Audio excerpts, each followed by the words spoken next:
20 seconds.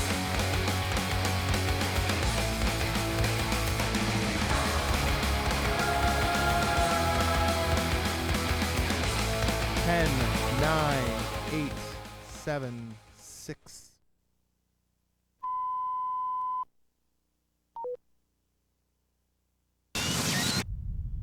LoveLine is meant for an adult audience. LoveLine may contain sexually oriented content. Listener discretion is advised. 3, 1, go. Adam Carolla and Dr. Drew. LoveLine, coast to coast. Hey everybody, it's LoveLine. I'm Adam. That's Dr. Drew. Phone number 1-800-LOVE-191. Dr. Drew, board-certified physician, addiction medicine specialist. Joseph Gordon-Levitt is our guest tonight. The Joseph and or Dr. Drew do not have sound in their headphones. We have it, but it keeps breaking up, and now we don't. That's a shocking revelation. Liar! I'm calling you a liar, Drew. No, I swear to you, sir. I'm telling the truth. I cannot believe a piece of equipment in this god-awful cesspool of an armpit of a radio station known What are you as talking about, Westwood KROQ? 2. No. Westwood 1. KROQ's fine. We're not at KROQ. We're at Westwood 2. I mean, as far as I ever knew, LoveLine was on KROQ. I It don't know is- anything about Westwood 2. It is on KROQ. We just are unlucky. For some reason, we can't seem to get into the KROQ building, even though I've been lobbying for it for 9 months. Even though you are the fixture show of KROQ, like for the last 2 decades or whatever Fixture, it is. yeah. I love Joseph's enthusiasm. Joseph, and let me just get you on the right page with Joseph. Joseph is best known from Third Rock from the Sun all those years. He's actually his hair's shorter now, and he's grown up a little more, and he's I'm sure people recognize you, but maybe not as much as they would have if 3 years ago. Honestly, man, people recognize me every day because the show's on every day now. But your hair was always so much you don't- longer. you don't My look hair like was that. longer, but you I don't don't look like yourself at 14 anymore. Well, I appreciate you saying so because a lot of people say the contrary, and I have a lot of issues surrounding, that. Really? Yeah, I mean, I always want to come off older. When people ask me how old I am, I always ask them, how old do you think I am? And if they say younger than 22, I'm always depressed for the rest of the night. But if they say older than 22, I'm just hard the rest of the I'm night. guessing you're 22. Yeah, I'm 22. And so you started Third Rock when you were like 13? 13. Wow. 13. From And- 13 to 19. And were you leading you had a reoccurring role on Roseanne When I was for 12. some time, but I Yeah. mean, was your life relatively normal up until that point? No, not really. I mean, I've been acting professionally since I was 6. I started working full time when I was around 9. Really? Oof. Yeah, but I always went to normal schools as well. Yeah, what schools did you go to? Public schools around L.A. Which ones? Van Nuys. I went to Van Nuys High. Ooh, Oh. yeah. Barrio Van Nuys! Yeah, the Wolves. Oh, you know, Yeah. man. They used to Right beat us in on. football Right every on. year. You know where he went? Where did you go? North Hollywood High. That's where my mother went. It was a Husky. Yeah, word up. Yeah. man. That's why she said, I'm going to get this kid out of here. When he's 3, I'm taking him over to Hollywood and get him a job. Yeah. I don't know. Going from North Hollywood to Van Nuys is like going from Cambodia to Beirut. Yeah. Like it's different. Some say it's worse. It's hard to tell. Either way, you're in hell. But Joseph was smart. He got out of there. Oh, And, man, I went to where Van are you? Nuys the whole time. The whole time? Well, now I live in New York City, but But the whole time you were doing Third Rock from the Sun, you were going to Van Van Nuys? Nuys High, yeah. Wow. But that was like once a month. No, man, it was like around. Well, sitcom hours are ridiculously easy, man. You Right. get hiatus weeks like every 3 weeks. I was in school between like a quarter and a third of the time. Really? Yeah. Me too. You weren't off from working. I was and- home beating off. Yeah, but- word. Well, I was but- beating off plenty, just in a dressing room during lunch hour. Yeah, that's what I wanted to hear. Joseph has a new movie out, which is called Manic. Which, It's coming out next Friday at the New Art. next Friday, and that's May 9th. And it got reviewed by Roper and Ebert, and got a very favorable review, as I recall. I think it was last week or the week before. I'm trying to What's think. it about? It's about it all takes place in the adolescent wing of a psychiatric hospital. Yeah. And Don Cheadle plays a doctor that always kind of reminded me of you, Dr. Drew, actually. Wow.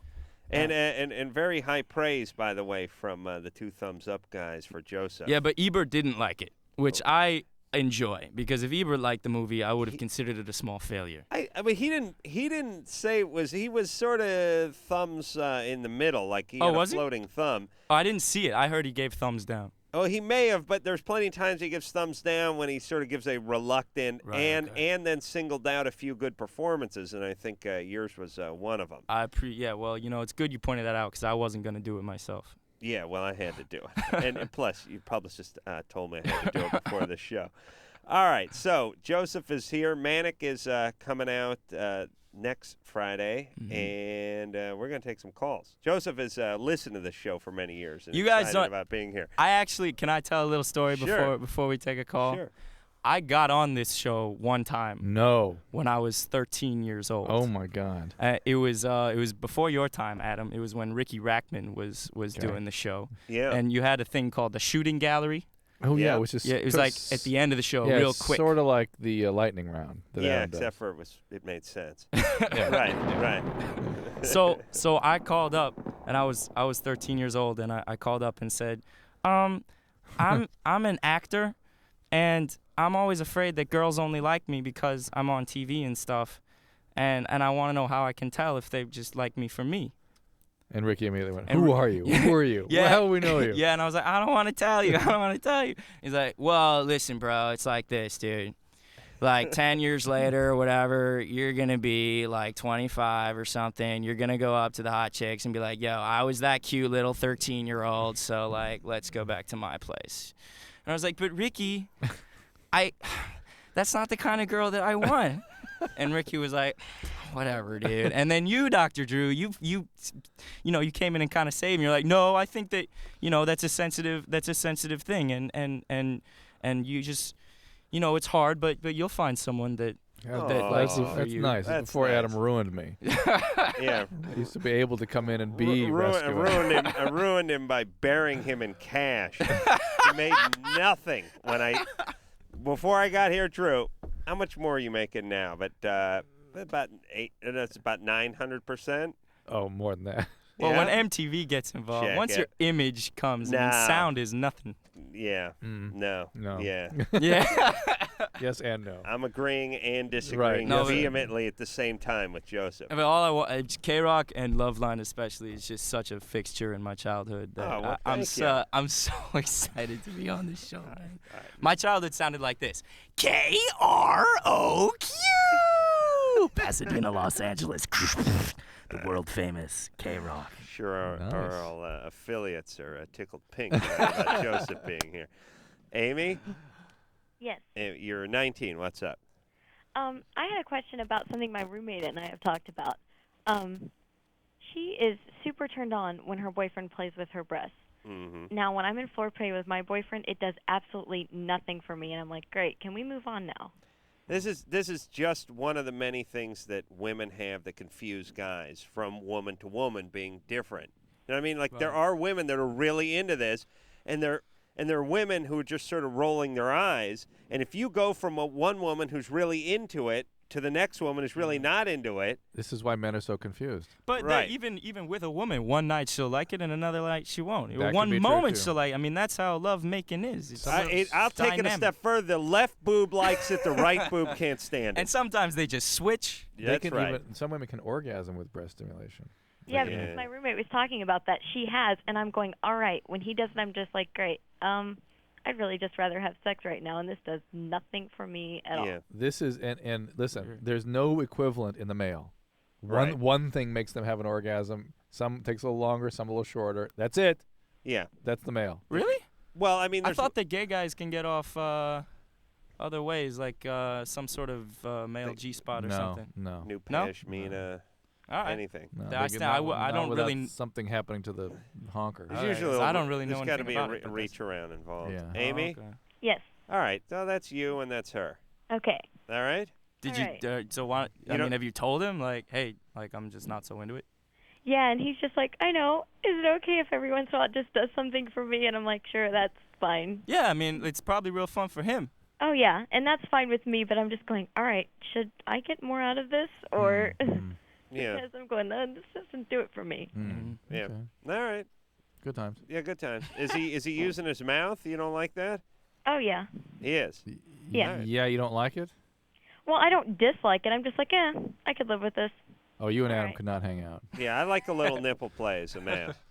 Well, how about going you with the other action? You're just Yeah, I like them. Yeah. All right.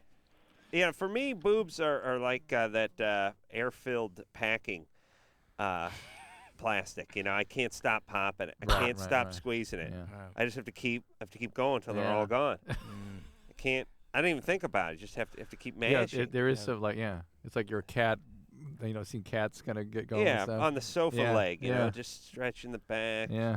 Sharpening those claws. Sarah, Yeah. you're 22. Yes, and a big fan of LoveLine. Watched it on MTV. Great. And a big fan of 10 Things I Hate About You. Woohoo! Thank you very much. You're welcome. I love that movie. That was a good movie. It It definitely was all right. was a It's good all right. It's movie. not as good as Manic, new art, May 9th.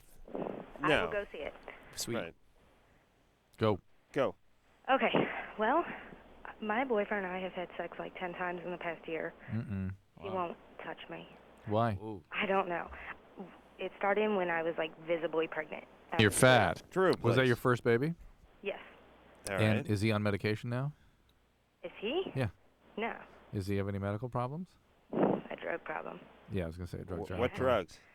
Opiates has to be. No. He's no. on Perfagarol. Crack myself up right there. What is it, sir? Cocaine, but Yeah. I don't know if it's because it's something. Sarah really blew past that cocaine. Yeah, thing. it's more than Cocaine. cocaine. I Ugh. suspect. I bet you it's more. Well, if he's doing enough of it, it'll. Yeah, cocaine usually doesn't. It can, but cocaine is usually in binges, and in between, people even will binge on sex when they're cocaine I addicts. wish he would. Unless he's doing internet porn and that kind of stuff, Well, sort of preoccupied with that. What's up? Do you have a kid now? Yes, and that's something else. He became less affectionate and physical with me after the birth of our son. Well, And maybe that's when the cocaine kicked in, though. No. He's actually gotten a lot better since With the we had coke. our son. He's just psyched out. No, he's doing. Hey, listen. Trust, Wait a minute. Sarah, you got. Hold on, Drew. Quiet. I just want to make one point. He's doing something else. He's doing. She said he was doing blow. He's- he Why said do you need more stuff? Because this doesn't. Listen, I deal with these guys all the time, and this doesn't quite fit. Yeah, but I deal with you all the time, and I'm always right. No, not with this area. And he's cut down. He's reduced his cocaine and not having sex and more preoccupied and distant. He said when she started showing, he shut down. He shut down. Yeah. That could be an issue as well. It I know can you've be. had the kid. Yeah, but for a non-addict, guys can freak out about being a dad and you being a mom. They get kind of suddenly you're no longer a sexual object. You're somebody's mom, and they flip out about that. Right. But- he has 2 kids. Yeah, you got one. you're dealing with a drug addict. What are you here. doing with this a-hole? He's got 2 kids. He's doing a blow. He's knocking you up. I know. but Sarah, What are you doing? I don't want my son to grow up without a Sarah, father. has he ever done Vicodin or opiates, anything like that? I'm sure he has. Okay, well that's what he's doing now. All right. Well, that's the thing. There's another factor in this. I Uh-oh. don't know. And he's in the next room, but I think he might be gay. Well, he's not gay. Ask him what meds he's That on. Perfagarol. Put him on with me. He's No, on the he's only on cocaine. I've No. seen his test. He's only. Why There's is- nothing He's else. that pissed came up. ass. Why is he? Hold oh on my a God. second. When you have witnessed or you've actually done a survey on your Piss the pee test, Yeah. I think we're not supposed to say that Oh, pee word. I'm test, not sure, yes. but I modified it. Of course, the doctor here is always right. But the point is what the hell is she doing? He's got 2 kids. What are these guys doing with the kids? What is up? And how come as a society we don't just stomp these guys like we're recycling cans? You know what I mean? Like, he's got a couple kids from this other bitch he was banging, and now he's got one here, and he's taking his pee test. He's on parole or But doing how is he with the something. I kids? mean, we didn't ask her if he's a good father. I mean, he could be listen, not having Sarah, sex with her. Sarah, if he didn't bang one of them or try to eat the other one, he's a model. He's Fred McMurray, according to Sarah. He didn't try to bang anything. Oh, read him. Oh, then he's a honestly, model. He's Father of the Year. Honestly, he's in a 12-step program. He's a great father to. Sarah, he's not in a our child. 12-step program. He's doing drugs. He's relapsing. I mean, I'm a recovering addict, so I understand what, but I think it's something else. I don't think it's just the drugs. I definitely think it's something All right, else but listen. First off, And I know I'm a stupid, dumb girl for being with. No. Yes. Okay. You talked me into it. But listen, first off, are you in recovery? I've been clean for 2 years as of April 1st. Great. Okay. And I will not go back. All right. Well, this guy may drive you why is he taking the pee test? It was for his work. I came across the lab results when I was cleaning out his pockets to do laundry. All right. It wasn't like I was like, go take a pee test. I came across him. Right. What does he do for work? You make fun of him. Something with a forklift. He runs a car wash. All right. Nothing wrong with that. Is there a forklift there? No. Yes. There is? Okay. There you go. I can smell a forklift like I can smell junior college. Okay, so he's working. Really, you got to take a pee test to work at a car wash. It's one of those federal car washes. Like, what's like worst case scenario working a car wash? Like, they ask for the air freshener that was the clove, and you did the scent of hickory Cinnamon, in there. yeah. Like, really? Like, what could you do? I don't know. You don't armor all one tire or something? Okay. Sarah, now, what makes you think he's gay? I'm sorry? Why do you think he's gay? He's standing right here. I can't really talk about Well, let that. me talk to him. Do you want to talk to Dr. Drew and Adam Carolla? And Joseph Gordon-Levitt. Joseph, yes. A little something called Third Rock from the Sun. Thank you very much. And Manic coming out May 9th. I like that, Adam. Thank you. Sarah? I think she hung up. Well, That's good times. All right. That kid, was it me? That kid's going to be president. There's no doubt about it. These people. Hey, here's the thing. And we always talk about, we don't like to call people stupid, but why it's as if some people have a life, some people have the kind of life that's almost as if they're just walking, and wherever they go, it's downhill a little bit. Their parents are rich, they're smart, they got a good education, they're these people that are good at whatever they do. It's like they're walking, and it's just a little bit downhill wherever they go. And we all know these people. They have a good life. They're just a little smarter than people. They're healthier. They think better. Oh, it's easier. And things are easier. Everything comes a little easier for them. They roll but good dice. Then there's the people that walk in, and it's a little bit uphill everywhere they're going. There's a little headwind blowing at them. Yet, though, it's easier to see for the people that are climbing up the hill how they create the incline themselves. Oh, yeah, how that's the what I'm choices saying. they make, the attitudes they have, the way they relate to people. It's real easy to say, oh, I'm walking uphill. It's not my fault. What can I do? Yeah, my old man will take care of the kids. I want everyone to try to figure out what kind of grade they're on. Yeah. Like, Drew, you had a little bit of a downhill grade. No. Shut up. You're flat at best. Downhill. You're almost a free fall. No. You're smart. Okay. It's not easy. First off, you're white. Okay. You gotta give him that. You gotta give me the white. man turned on me during the 70s. All right, that's true. That's true. But now you're back.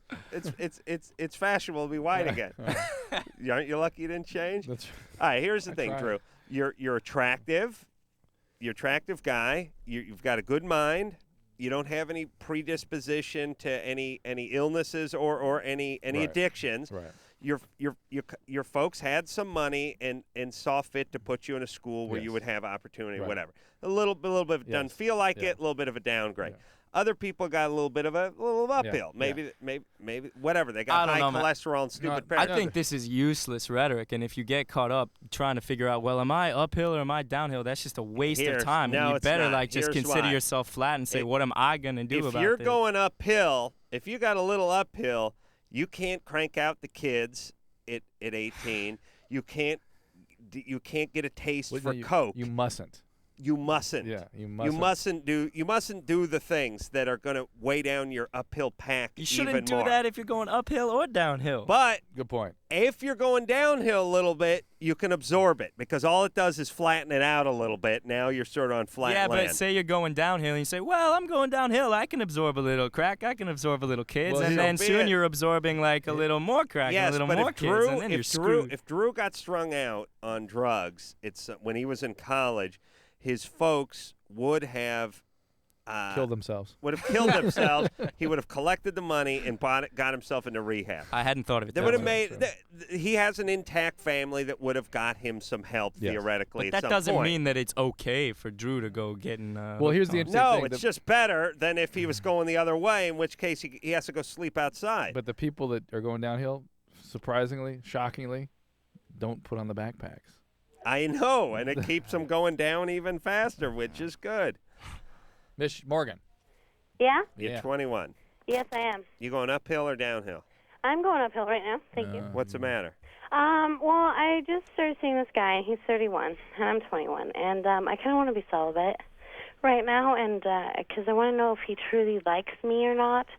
So I just want to have sex with him, and I want to know if he says he'll wait, if it's true or not. Wait. You kind of express yourself in a funny way. You're not a virgin. No, Have you had many boyfriends? I've had one. And how'd that go? Oh, that wasn't very good. Did you sleep with that guy right off the bat? No, I didn't. I stayed with him for 2.5 years. Wait, did you say it was or wasn't very good? It wasn't. Wait, again, did you Hold on. sleep with him right off the bat? No, Oh, she stayed with no, him I for didn't. 2.5 It years. took 3 months. Sorry. All right, 3 months. 3 all right. months. How long do you plan to take for this guy? I was thinking like 5 or 6. 5 or 6 months. Yeah. And you're how old? I'm 21, He's how old? 31. And what is it you hope to accomplish? I just want to make sure I fall in love first. You want to develop a relationship first. Right. And what does he say when have you told him this yet? Yes, I told him. And how do you take it? And he said, it's okay, I'll wait. But What? You think he's 31. either, let's say, there's multiple How about- choices here in what he was thinking. A, he's thinking, I'll get through this. I'll figure out a way to get her. Well, no, his first thought is, does this include BJ's? Yes. That is his first thought. What is the answer to that thought, Morgan? Uh-oh? Yeah. I don't know. You haven't figured that out yet. No, I haven't.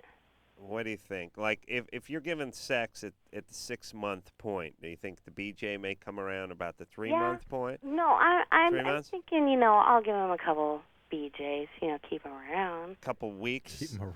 Oh, no, maybe When's- like a month to about 2 months. A month 2 or two. months. A month or two. Yeah. If he behaves. Well, now, how long have you been with him? I just started seeing him. This is troubling to me. Like, are you attracted to him? Do you want to have sex with him? I do, but I don't like sex. Ooh. Why? Something What's the matter? happened. What's Something's going on? I don't like it at all. Why? What's the matter? I get severe anxiety when What happened? You get raped or something? Yeah, repeately. Who did this? I'm a rapist. True, please, let her finish. I was between the ages of 14 and 15, 9 different guys. All right. Well, what happened before that? 9 different guys? Physical abuse when you were a kid? Well, yeah, my dad beat me and Yeah, all right. emotionally abused me, All and right, my well, there mom you go. left when I was 3, All right. There you go. So, and no treatment for any of that. No, I'm working on it. I write poetry and stuff. Yeah. Okay. Please. Here's the answer. Don't put This down new the guy- poetry. This new guy? Huh? He's gay. Ooh. Guaranteed. All right, well, a couple things. Now, I'm not putting down poetry, but I'm really good at it. you got raped and abused and all that, and you're doing the once was a man from Nantucket stuff. That is not going to help your condition. Right. But listen, Morgan, Mm. you got any of your poetry nearby? Yeah, I do. Well, we'll get that. We'll hear that after the break. But 9 different guys raped you? Yeah. How did that happen? Well, I was in a very sticky spot, and it was 6 actually of my stepmother's boyfriends, and then it was 3 of my friends' older brothers. All the same night, or like in, No, it was over a Over the year. years. Over 2 days. over the years? Well, Some of but them wait were a minute. repeatedly for months. Don't even. This Your is- stepmother's boyfriends. Yeah, I left my Si- stepmother when I was 14. 6 of them did this. Yeah. So her mom was sexually abused too, Yeah. right? Is that true? Yeah, well, yeah, she was. Of But let course. me say this too, and I'll put her on hold. Okay. Drew. Even, okay, 3. I mean, and this is going to Well- sound cruel, but there was a certain there's a certain stage in this when she was approaching the step guys, not asking what to be happens, raped, but yes. putting herself in the crosshairs of the What rapist. happens to real serious victims, people that have been victimized their whole life, and who know no other way to relate to people other than through replaying that victim role, is they will approach these guys in a very highly sexual way and then be shocked when they Right. come after them. And these guys may not even be aware they were raping her. They may have thought that they were being seduced. Yeah. Well, they're the world-class idiots. They're world-class no doubt idiots. about The it, mom but- was sexually abused too, and so these All guys right. were abusers and All right. victimizers. So. Uh, This is Jo- a horrible situation. Her whole thing about sex being separate from the relationship is a bad impulse. She can't connect with the guy, can't connect with her sexuality because of the trauma, naturally enough. this guy is highly suspect. The fact that he's waiting around. The fact that she's attracted to him makes him highly suspect? And the fact that he's waiting so patiently for somebody that hates sex and is probably not going to be any in the relationship. Well, it's only been a few days. Yeah, it makes Okay, look, we can't speculate, Drew, even though that's all we do. All right. Joseph Gordon-Levitt is here tonight. He is the star of a new movie called Manic, which very favorable reviews, at least one thumb up, and a sort of half, sort of hang loose, bro kind of thing. But we don't like Ebert's thumb anyway. Yeah. Who knows where it's been? That is coming out May 9th. That is this Friday. I would like to hear some of Morgan's, what I'm sure is to be her very depressing poetry. Oh, yeah. I want to hear some. Sweet and melancholy, that's the way life is. I don't know. We'll come back for it. After this. LoveLine, we'll be right back. Call on the 1-800-LOVE-191. Half of all new HIV infections in this country happen to people under the age of 25. Protect yourself. Call toll-free 1-866-344-KNOW.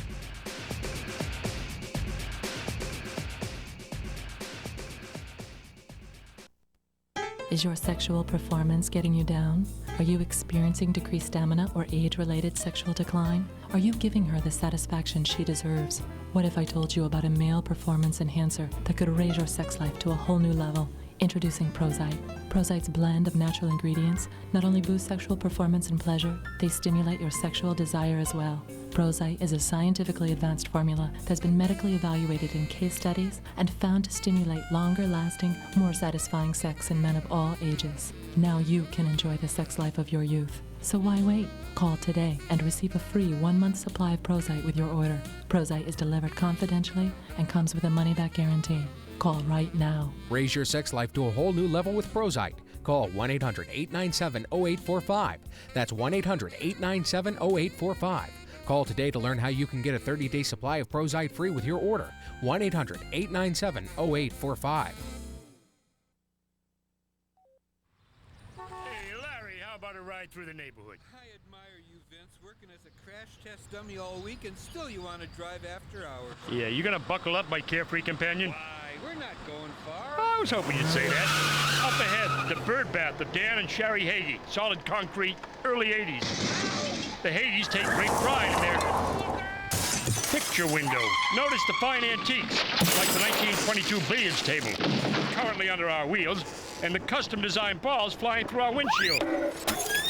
Next stop, the backyard and the 2 oldest trees in the county. Sir, please keep your arms and legs inside the car. I will. Help me pick them up. We hope you enjoyed your trip. Boy, when you drive through the neighborhood, you really drive through the neighborhood. Just wanted to show you, buddy, no drive is too short to buckle up for. Point well taken. You could learn a lot from a dummy. Buckle up, even on short trips. A message from the Department of Transportation and the Ad Council. Hey, so you think you can drive properly after you've had a few drinks, huh? I don't think so. This is John LaRoquette for RAD saying, come on, plan ahead. Pick the safe alternative. Give up the keys and choose a designated driver. The life you save may be mine. Happy holidays. Beep, beep, beep, beep, yeah. Drive me home,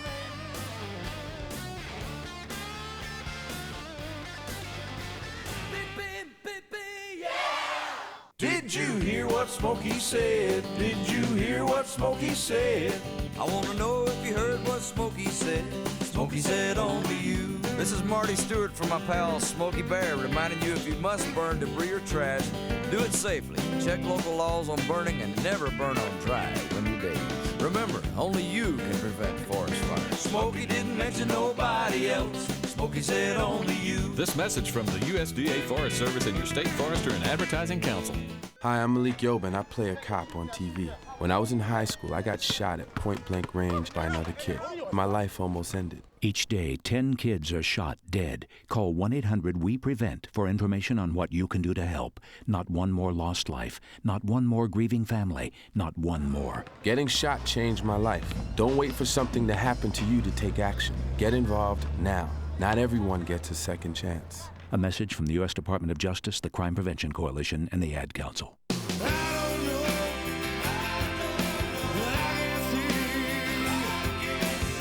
Hey, what's up? This is Darius from Hootie and the Blowfish for RAD. Recording Artists Against Drunk Driving. When you go out and party and you get drunk, then drive, you're not only loaded, you're a loaded weapon. When you celebrate, designate. Choose a designated driver every night. Remember, music lives, and so should you.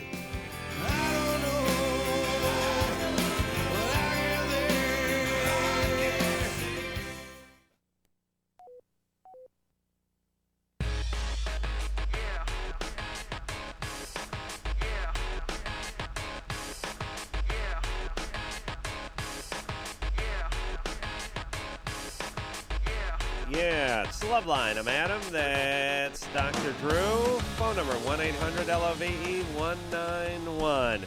Joseph Gordon-Levitt is our guest tonight. Manic is the name of the movie he's promoting, which looked really good. I saw a review of it, or preview of it, or both on TV. I think it was just on Sunday, and it's coming out May 9th. Actually, I had heard about this film. I hear it's very accurate. I'd really be honored if you watched it, man. I want to see it. I want to see it. Because we've actually spoken to a lot of people that are in your line of work, Yeah. and we've screened it for a lot of them, and they all sing its praises. Yeah, that's what I'd heard. Yeah. Also, we did a lot of research and stuff. I spent a lot of time in support groups and halfway houses and all that. And what else was she in? She was just in a movie called All the Real Girls. Zoe Deschanel is her name. She was in Almost Famous. She was in Almost Famous. The Real Girls, or The Good Girl. Right. She's the it girl. And also, Joseph from Third Rock from the Sun for all those years. Now that show's pretty heavily syndicated and ran 5-6 seasons? Yeah, a long time. So now, are you pretty much set up for that or from that? Financially? Yeah.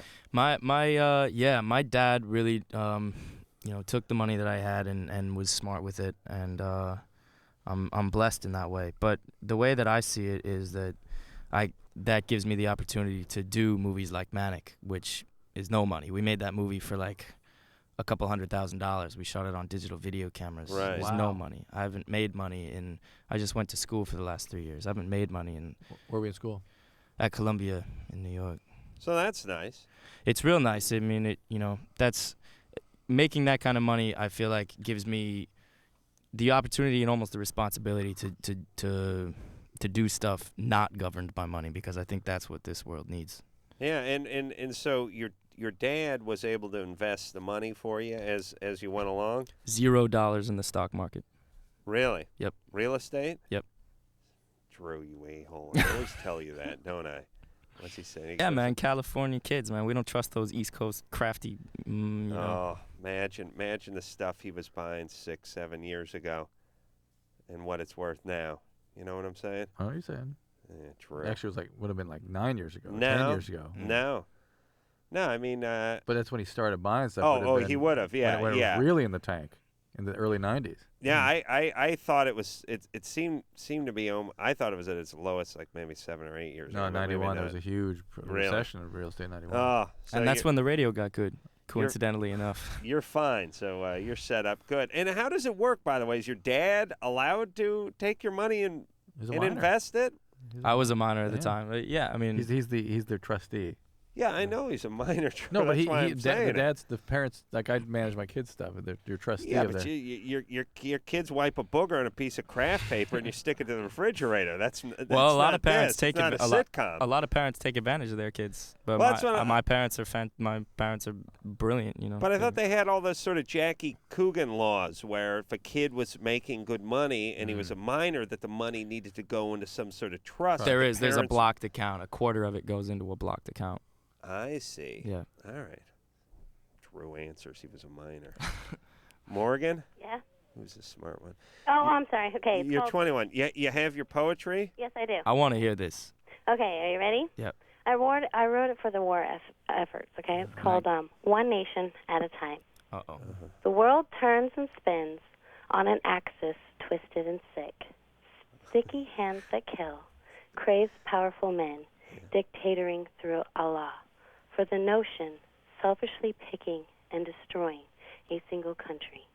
Twice decades of decay, senseless acts of pillage, sacrifices of innocence, starving minds, unfortunate souls, lost in the folds, ignored and left out in the cold.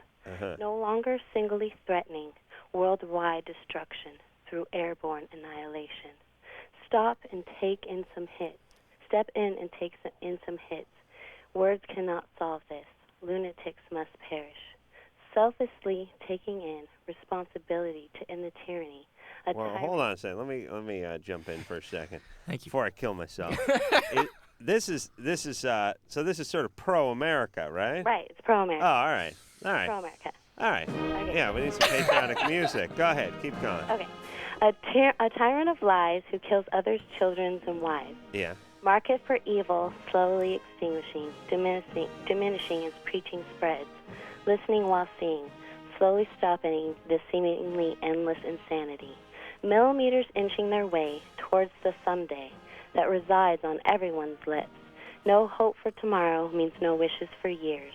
Fears won't rest unless courage prevails. Oh, and Through the you missed thick you missed an opportunity to rhyme beers. I know, huh? Point. With yeah, fears, I know, yeah. tears for beers. I got to cut you off, Maureen, because anytime you don't work beer in a clear beer opening there with tears and fears, it's beers is next. As patriotic as it was, we got to move on. Okay. The fundamental stance. I'm not going to say anything at all. Cynthia? Yes. What'd you study in Columbia? I studied French poetry, actually. Maybe I should. I was just, I can't help it, but I was just picturing the 31-year-old guy who's not getting laid by Morgan but needs to hear the horribly depressing poetry every night. It's like, you put a Luger in his mouth at a certain point. All right, French poetry. Yep. Yeah, you really are set for life. What period? More period. recent stuff. Oh. More recent newer stuff? Yeah, the older stuff's harder. I was just trying to pass. No, I'm kidding. I don't know, just the more recent stuff. I don't know, starting in the 1800s and stuff. I don't know, that's not interesting at all. Cynthia? That's Yeah. what I'm moving for. Cynthia, you're 24. Yes. What's up? Actually, I just called to apologize to Joseph because I went to high school with him at Van Nuys High. I was also a Wolf. Yeah. And I remember that me and my friend used to walk by and, like, you know how you were in Angels of the Outfield? Yeah, I do know that. And you used to, they flapped your arms. And Yeah. And we used to do that to you. Right, I was a real neurotic wreck in high school because of you. Really? No, I'm just kidding. I mean, I just really want to know, if it bothered you or whatever, and I wanted to say He's sorry. saying yes. Yeah, it bothered me a lot, but I'm over it now. Okay. Well, see, but now- I now- appreciate your apology. But now he's in the position of power here. Yeah. No. Well, no, The thing is that tonight it was a coincidence because I was just talking to somebody about that show and about everything and how you used to go to school with me, and then I turned on LoveLine and you were on there. The thing about it is this: I used to run from that kind of attention because I hated the concept of celebrity. I still hate the concept of celebrity. I think it's unjust that some actor like Ben Affleck or something is just useless to society gets to have his opinion heard about all sorts of things. I know I like Joseph. And my history too. Do you remember Mr. Bechtel, Cynthia? Did you ever have Mr. Bechtel? No, I didn't have Mr. All right, well that just goes to show how cool you are. Mr. Bechtel is did you ever have Mr. Abreu? No. You but suck. Never mind. Press the button again, Adam. It's your chance. I told you. I knew he'd get it out of him. Press the button again. Well, wait Shut a her minute. up. You have to take history. There's only one teacher or two teachers. No, these were the right? two these were the two badass teachers in history, and she didn't take either one. I have nothing to say to her. Yeah, but screw point her. being, nowadays I'm not so afraid, or I'm not running away from a celebrity status because I'm trying to embrace it and use it to get my opinion across through movies like Manic.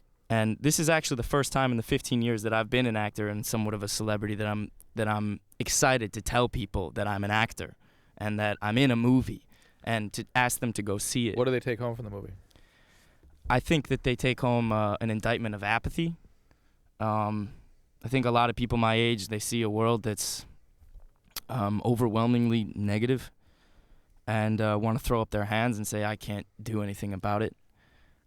Or they see themselves and they see themselves in a situation that's so overwhelmingly negative that they can't do anything about it. And this movie's kind of about, are you going to give up and just submit to your to your anger and rage and violence, which my character starts out as, and in the beginning of the movie, he almost kills somebody with a bat because he can't handle his anger.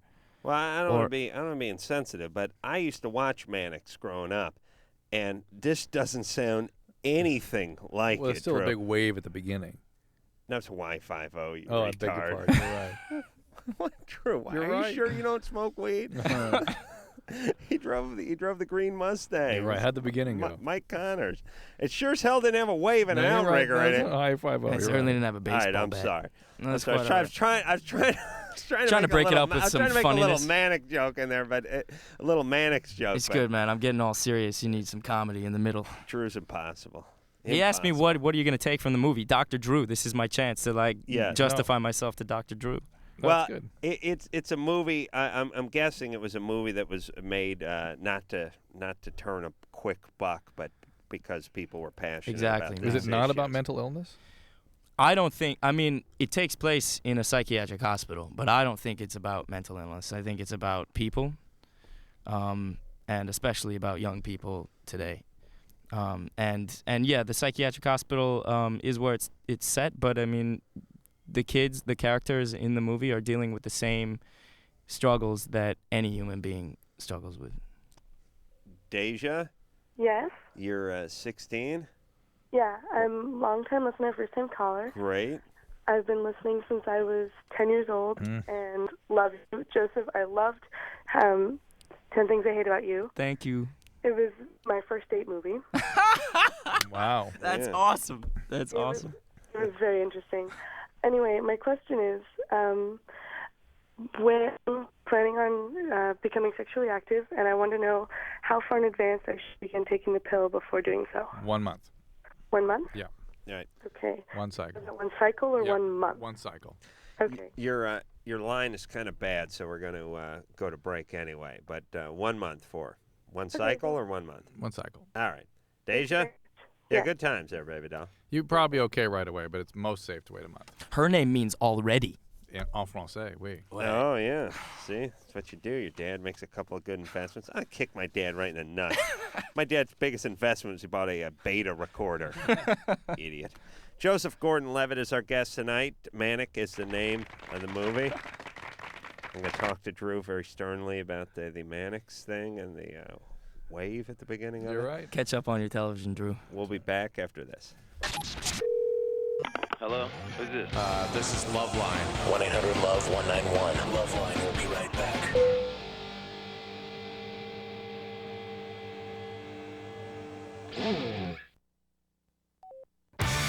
Hey, this is Dan from Tonic for RAD, Recording Artists Against Drunk Driving, reminding you that drunk drivers are still the #1 killer of young adults in this country. Please use your head and save your life and those on the road. Always choose a designated driver. Remember, music lives. You should too.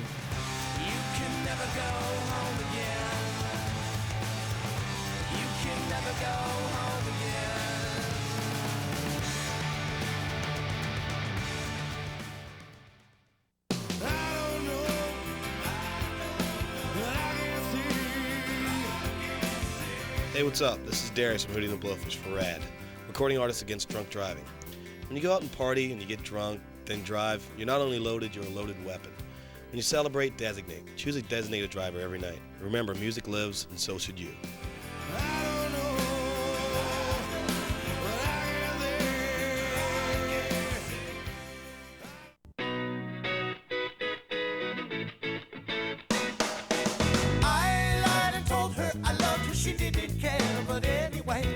Hi, this is Bob Sheehan from Blues Traveler for RAD, Recording Artists Against Drunk Driving. I like to party just as much as the next guy, maybe even more. But the one thing I won't do after I've had a few is get in the car and drive. Don't blow it. Always choose a designated driver. Remember, music lives, and so should you. I wish that I knew what I know now. When I was young. Hello, this is Rod Stewart for RAD, Recording Artists Against Drunk Driving. When you go out and party, get drunk, then drive, you're not only loaded, you're a loaded weapon. When you celebrate, designate. Choose a designated driver. Remember, music lives, and so should you. I wish that I knew what I know.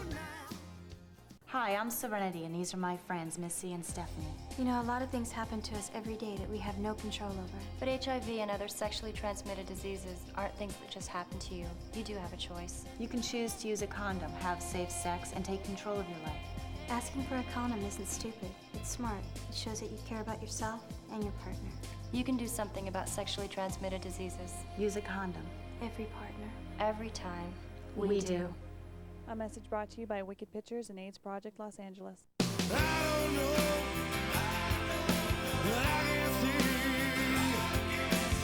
Hey, what's up? This is Darius from Hootie and the Blowfish for RAD, recording artists against drunk driving. When you go out and party and you get drunk, then drive, you're not only loaded, you're a loaded weapon. When you celebrate, designate. Choose a designated driver every night. Remember, music lives, and so should you.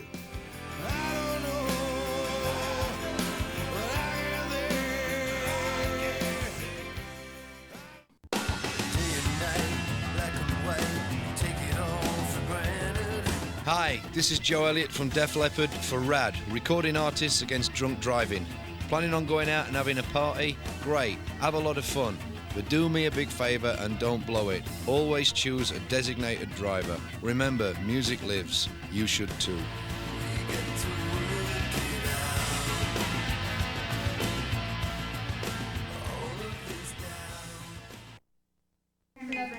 Do you know whether it's a girl or a boy? You're pregnant and you're looking forward to that baby.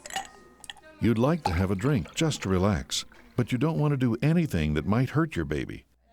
Any other time, it would be just an innocent drink. But while you're pregnant, the best choice for you and your baby is to stop drinking and call your doctor for advice.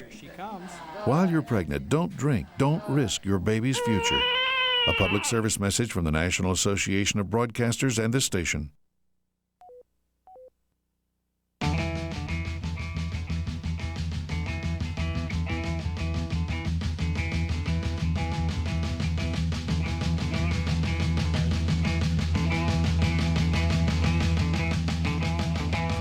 Hey everybody, it's LoveLine. I'm Adam. That's Dr. Drew. Phone number 1-800-LOVE-191. Joseph Gordon-Levitt is our guest tonight.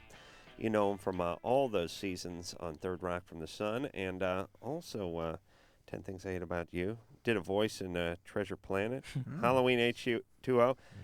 10 Things I Hate About You was it sort of packaged itself as a sort of mainstream sort of teen comedy, but it was really pretty good. It was all right. It was all right. I mean, it was fun. I was kind of in the position where I had to do one of these teen movies that we had this big wave of, and that was the best one I could find.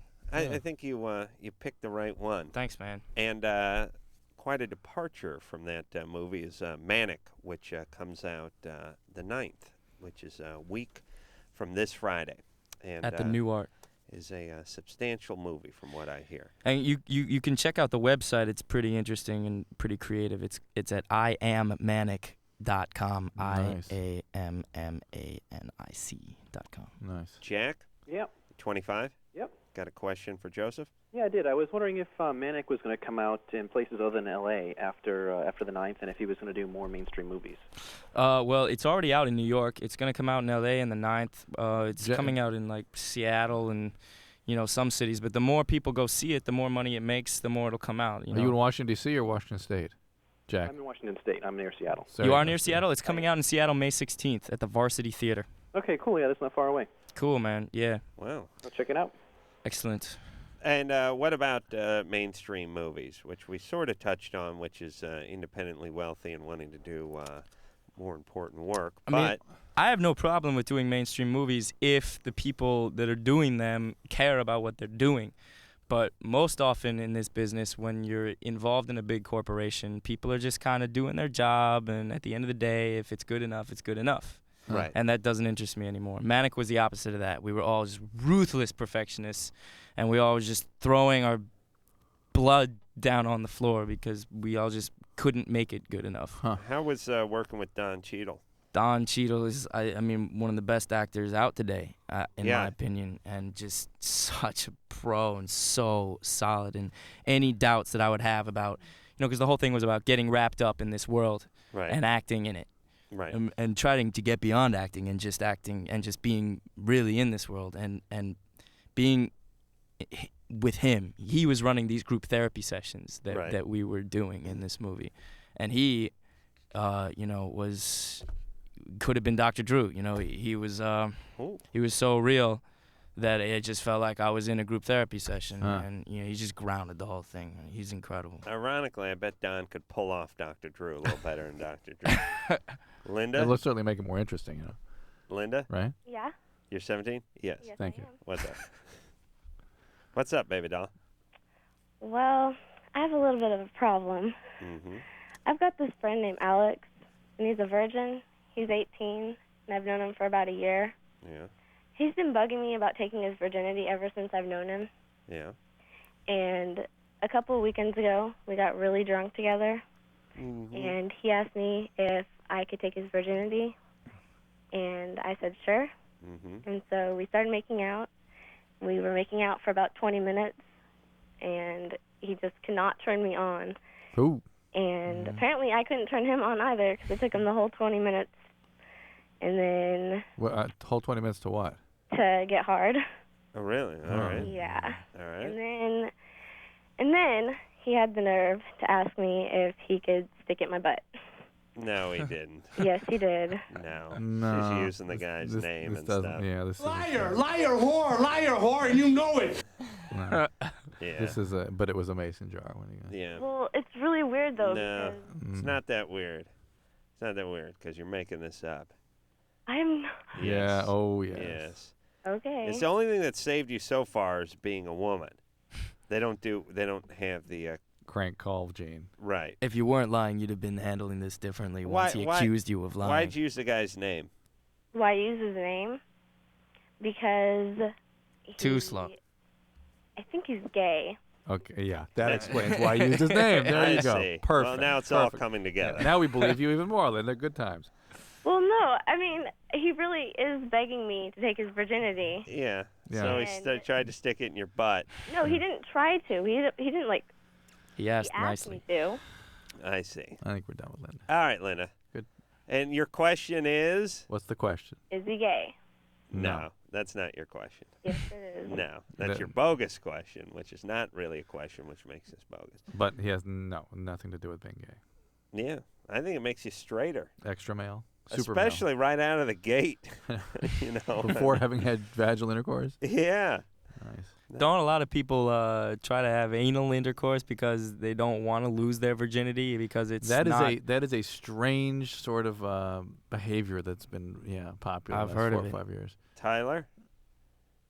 Caller goes Yeah. by the name Tyler. You're 22. Yeah. What's up? I'm just trying to figure out what's the best way to enlarge your penis. Like, is it as pumps the best way or what? I think the best and most effective way is to kill yourself and see if you can come back as somebody with a big penis. Ooh, maybe smoke less pot. Yeah. Yeah. I don't smoke a lot of pot. Yeah. You don't? No, I don't. You smoke some, though, don't you? Just a little. Yeah. Not that much, though. Just a little every morning. I think if you want to enlarge your penis, you should smoke more pot, Dr. Drew. No, it shrinks it. It actually will shrink it. Really? Yeah. Oh, nothing does anything. Well, no, a pot increases circulating estrogen. It will diminish sperm. Yeah, pot shrinks your penis about as much as the pump enlarges it. Yeah, yeah. Thank you. But it does increase circulating estrogen levels quite a bit, though. As a matter of fact. Did you guys ever pass around a pipe in this room when you were doing LoveLine? Joint? No, never. A bong. Not a pipe. Never a pipe. Crack never a pipe. Crack pipe. Oh, I think he was talking about pot. Oh, though. no. Okay. All right. Okay. Tyler? Yeah. Okay. You're good. How big is your penis? Hard? Yeah. It's only about 5.5. That's a normal size, Tyler. That's average. Yeah. All right. Well, just leave it alone, okay? All right. And it's about time someone comes out with another one of those size Surveys? Yeah, you're right. The last one was a good 6-7 years ago, remember? Yeah, we've got many more immigrants since then. And Yeah, it's time to be adjusted. True. I don't know what that means, but I'm taking great offense to it. Joseph has to catch a red eye out of Los Angeles tonight and must pack and get on an airplane. So he's just staying for the first hour, which is now officially really, up. I'm getting sad. It's the first time we've had a guest that was enthusiastic Like about that? it. I'm going to come back here if you guys will let me. All right, good. Yeah. Yeah. Normally the guests that come on this show say, so what are you guys doing tomorrow night? It's like we Yeah. do the radio show again. Oh, it's not just every Wednesday? Yeah. All right. I want to thank Joseph for coming in and tell everyone to go out and see Manic 1 week from this Friday. It was a pleasure having you on the show and meeting you. Pleasure being here, man. And we'll be right back after this. Here it is. Bottom line, it sucks being single today. Tons of lame people and no decent prospects. Call the Dateline. Call the Dateline. Call the Dateline. 1-877-889-DATE. LoveLine will be right back, so get your problems ready. Ready.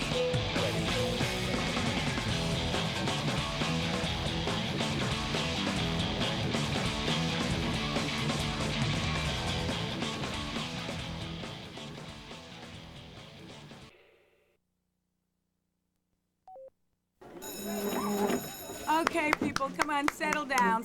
Everyone settle down. Joanne DiCarlo. Present. William Robertson. Here. Raymond Vega. Yeah, I'm here. Peter Lawrence. John Earhart. Marona Maxwell. Andrea Thompson. Andrea Thompson. Every day, 10 children are killed by gunfire. 10 dead kids. 10 kids too many. The violence won't stop until you help stop it. To find out how, call 1-800-WE-PREVENT for free information. That's 1-800-WE-PREVENT. And please call today. Not one more lost life. Not one more grieving family. Not one more. A public service message from this station, the U.S. Department of Justice, the Crime Prevention Coalition, and the Ad Council. Hello, my name is Rome, and I'm here for RAD. Music is very important to me, but what's most important is life. Please, please choose a designated driver. Don't drink and drive. You put the spell on me. I'm hooked, baby. Crazy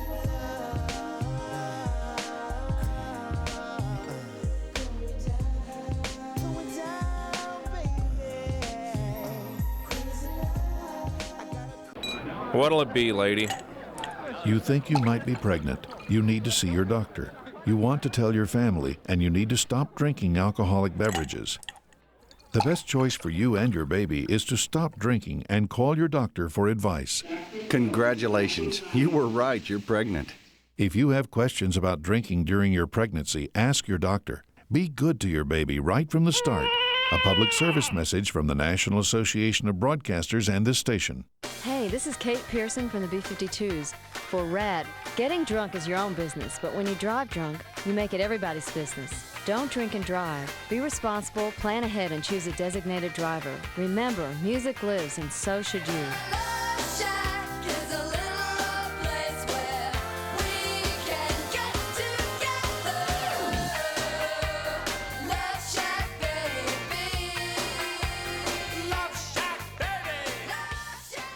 Hey, Larry, baby, you want to go for a ride? Why, Vince, I didn't know you cared. I don't, but I'm looking for a baby. But Vince, we're crash dummies. Well, your head's about the size of a baby. What are you doing? Taking it off! I'm using your head in a rear-facing infant seat. Why? To show how babies up front are in airbag danger. You know I get sick when I ride backwards and without a body. Up in front, kids won't know what hit them when the airbag blows. Then why do people put their kids up front, Vince? I don't know. Maybe it makes them feel better to see them sitting by their side. Although, if my baby looked like you, he'd ride in the trunk. Hey, where are we going, Vince? Yeah, you know that brick wall with the big bullseye? I can see it vaguely in the back of my mind. Well, in 2 seconds, that's exactly where it's going to be. Holy cow, Larry, you're embedded in the seat. I can't understand you. I'll go get a tire iron. Thank you. You could learn a lot from a dummy. Buckle your kids in the back seat. A message from the Department of Transportation and the Ad Council. Hi, this is Dennis Franz of NYPD Blue for RAD, recording artists, actors, and athletes against drunk driving. My character, Andy Sipwitz, has learned that there are a lot of things in life you have no control over. Fortunately, driving drunk isn't one of them. If you drink, don't drive. Choose a designated driver, and if one of your friends has been drinking, get the keys. Friends don't let friends drive drunk. A message from the Department of Transportation, Ad Council, National Association of Broadcasters, and RAD. Did you hear what Smokey said? Did you hear what Smokey said? I want to know if you heard what Smokey said. Smokey said only you. This is Marty Stewart from my pal Smokey Bear, reminding you if you must burn debris or trash, do it safely. Check local laws on burning and never burn on dry when you daze. Remember, only you can prevent forest fires. Smokey didn't mention nobody else. Smokey said only you. This message from the USDA Forest Service and your state forester and advertising council. Catch a season's worth of touchdowns and a hell of a lot of hits. Tune into NFL Europe on Fox Sportsnet and DirecTV. Each play is a test, and only the best of the rest will get a shot at NFL glory. Check your local listings for broadcast times and be there for World Bowl 11 on June 14th. See tomorrow's NFL stars today.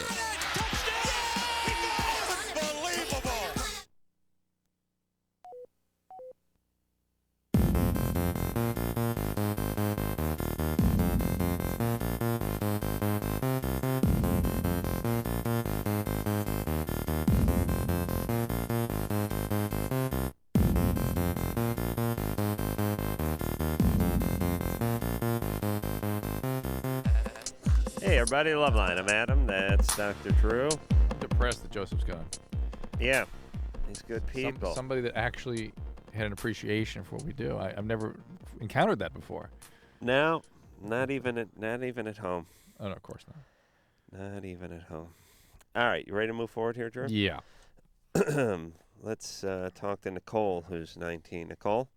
Yeah, hi. What's up? Well, I just had a question about when you are sexually comfortable and you just enjoy sex. Where's the line where it becomes enjoying sex and having it a lot, and just being addicted to sex, or addiction having it for the wrong reasons in a weird way? Addiction is really defined by consequences. If you're progressively engaging in a behavior that has mounting and increasingly severe consequences, and you can't stop in spite of those consequences, that's addiction. Compulsion really implies that it's a behavior that you'd like to contain a little bit but can't. What is how often you having sex? Well, I am monogamous with one person, but about 2 months ago I was not, and I would have sex at least once a week. With different people? If need be. If need be? If I was seeing someone, then it wouldn't be a different person. But if I was seeing someone for a month, it'd be that person. But the minute all right, this doesn't sound like anything. It's all right, fine. You sound a little bit troubled in terms of being able to stay alone and stay in a relationship, that kind of thing, but I don't think that's about sex. Are you Catholic? Are you guilted out? No, I really don't have any Orthodox religion in my life or anything. All right, well, stop thinking so much then.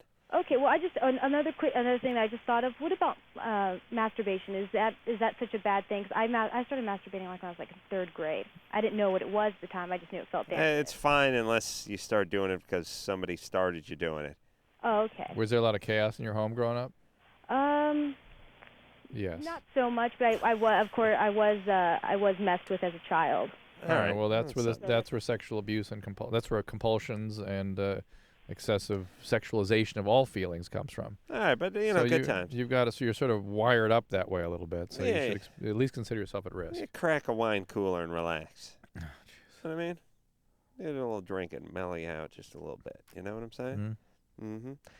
Let's talk to John, who's 20. John? How you doing? Good. Good. What's up? 20 when but when I was 17, 18, I was having sex, fairly consistently, normally at least, once a day with the same person.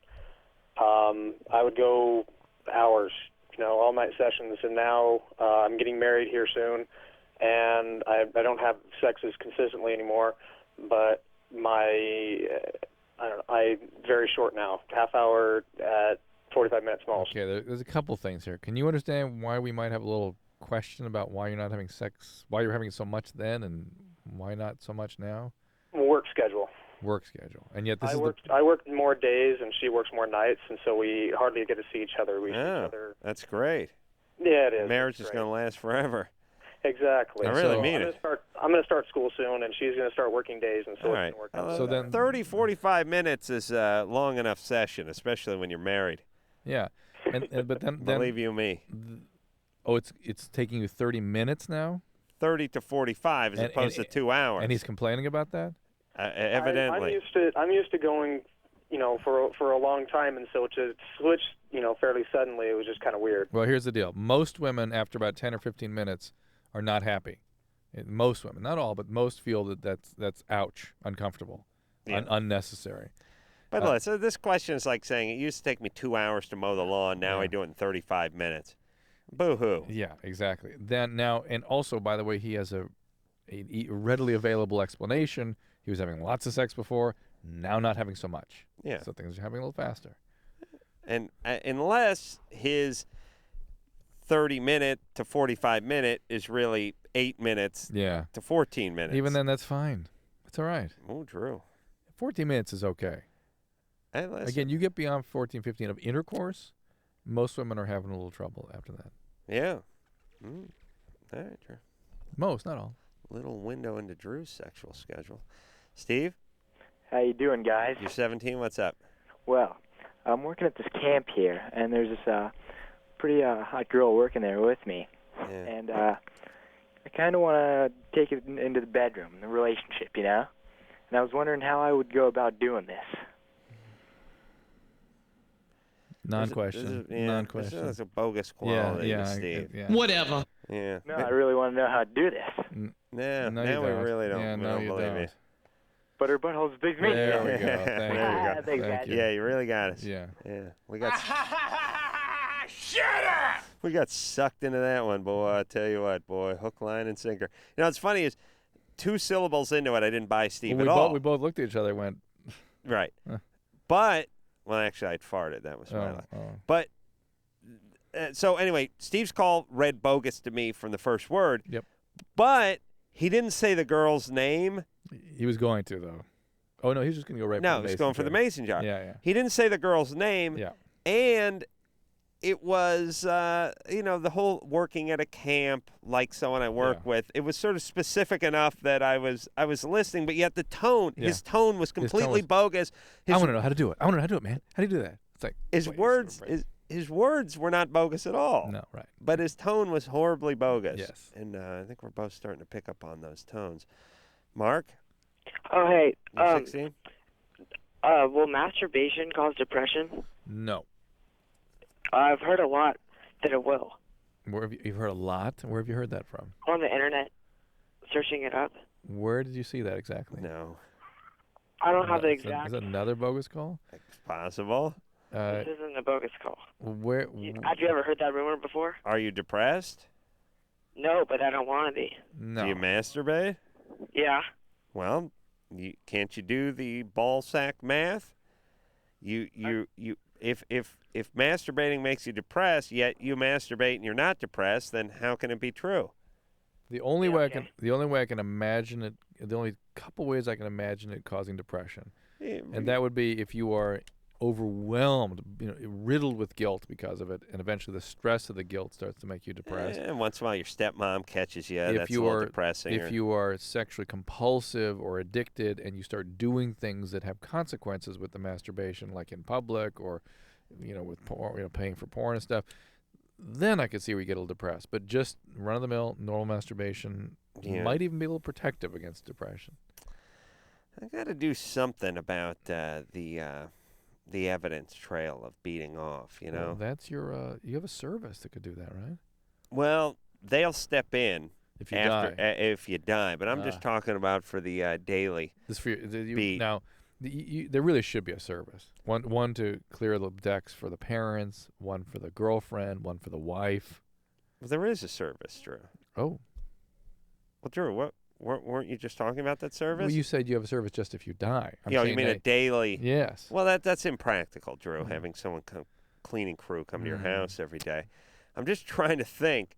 Like, if you're a guy who likes to mop up using a T-shirt, the T-shirt gets a little skanky, and then somebody finds it down in the hamper, and it's Did something happen recently, Adam? It's a lot of DNA over there. What happened? Nothing. I'm just saying you gotta. It's kind of tough kind of looks like a snail made its way across the. You ever go out? Really, you can only use the blow the nose excuse so many times. Yeah, I know. You ever go out in, like after it's rained and at night, where there's or maybe a little dew, and you see that snail track going, sort of glistens a little bit. Yeah. It's got a little of that. Not sure what to do about that. Anderson is really a lightweight. He's actually puking this time. Yeah, he doesn't like any of the fluid jokes. No. Mike? Yo. You're 21? Yeah. What's up? Wanted to ask him for a little career advice. I know it's probably the first time. First time he's given career advice. You're right. What do you mean? It seems like everything is service mark, trademark, registered, copyright, up the yin yang these days. And I just like to do impressions of hilarious things I've seen from TV, like Simpsons and South Park. And I don't know if I were to try and get a little improv career going, if the minute I step up, a few weeks into that foray. You mean these days you can't do imitations? Of course you can. Let's hear a couple. Okay, well, my name is Eric Cartman, and everyone calls me fat, but I'm just big boned. And yeah, try Simpsons. We might be more familiar with that. Yeah, no, it's Yeah, more like Eric Roberts. Go ahead. Let's see, Smithers, Mr. Burns. Mr. Burns, where are you? I can't live without you, Mr. Burns. Oh, that's Smithers. Smithers, yeah. All right. How about old Ned Flanders? That's pretty easy. All right, no. Do you do a Ned Flanders? I haven't tried before. All right, I'll tell you what. You could do that one. Give us a couple. Don't give us any hints, and don't give us any Mr. Burns or anything that's going to give it away. Yeah. Let's see if we can guess a Just couple. do random Simpsons characters. Yeah. Yeah. No. Anything you want. Anything you want. Yeah, we've used up 4 of them already. Random. There's 3 left. No, give us any impression you do. We'll see if we can get it. So if I do, so the impressions are legal, you're saying? Yes. Okay, cool. Don't tell us. All right. He's lighting up the landscape here. Freezing up. That's all right. All right. Give it a little thought. Take your time. Drew and I will talk amongst ourselves. We're going out to dinner Saturday. Boy, does this guy suck. All right. You ready? All right. I can't do. No, I'm totally shocked. All right. Now, hold on, Mike. I'm going to let you get your composure, all right? You just want me to keep it from The Simpsons or just any impressions? Any impressions. But we're going to put you on hold first. Sure. All right. We'll let you. Take a few deep breaths. You got a scratch pad? Yep. All right. And I'm going to brainstorm. I was just totally surprised. That's all right, buddy boy. We're sorry we disturbed you at home. You need to write down 3 of your best ones. Okay. Don't tell us what they are, and no the plane, or any of that nonsense that gives it away. You understand? Gotcha. Think about. We're gonna check back with you in a couple of minutes. All right. All right. All right. Unacceptable. From The Simpsons. Sean? Yeah. You're 23? I am. What's up? I'm dating this girl for a little while, and she's not much into the sex. Mm-hmm. How long have you been dating her? I'm sorry? How long have you been dating her? It's been about 2 months now. And how often do you have sex with her? It's maybe once a week, if that. Yeah, maybe she's maybe you're going a little fast for her. That could be, but You're only 2 months into this relationship. How old is she again? she's 18. No. 18. You're 23. It's gonna be a little bit. She may not be totally into him either. Yeah. You think she's into you? Oh, I know for sure she's into Oh, of course. Yes, Adam. How do you know? How dare you? She's already talking about marriage and this Yeah, and that. but she may. All right. All right. Is she, you're calling from Salt Lake. Is she Mormon? She is, unfortunately. All Maybe right, so she may have some issues about got some that. issues about banging away, about fornicating with 23-year-olds. You know what I'm saying? Yeah, that's true. All right. Well, just take it slow. John, you need to be more empathic of how she's experiencing things. It's not, geez, what's up with her? How come she doesn't want to have sex as much as I do? Find out what she's experiencing. Try to sympathize and empathize with her. Try to understand things from her point of view. See, I know she's had some really bad relationships in the past, and Yeah. trying to Just smooth try that to. out for her. Yeah. Don't All try to right. fix her. Just try to see things from her point of view. All right. Wow. I want to get back to Mike now. All right, let's go. I got a question for Mike. Mike. Yeah. All right. Did you write down any impressions that you do? Those 2 are the only 2 I've ever tried. I've just kind of been frozen on the whole copyright question. put the cart before the horse too much time. So I've got nothing. I don't want to waste your guys' time. Oh, come on, buddy. I don't believe it. You I don't believe that. You do Smithers, and you do what was Well, Cartman. you don't want me to give it away though. Who I'm doing? I know. We're supposed to guess. Yeah. You only do those 2 impressions? No, Well, he I'm does really others. kind of a perfectionist, so I'd want to try it into a tape recorder and see if I even sound like the guy or not. Hold on, Mike. I've heard you're Cartman. You're not a perfectionist. Now, that's true. I'm kind of latching onto a 6-year-old memory. just so you have no other impressions. How about me? Can you do me?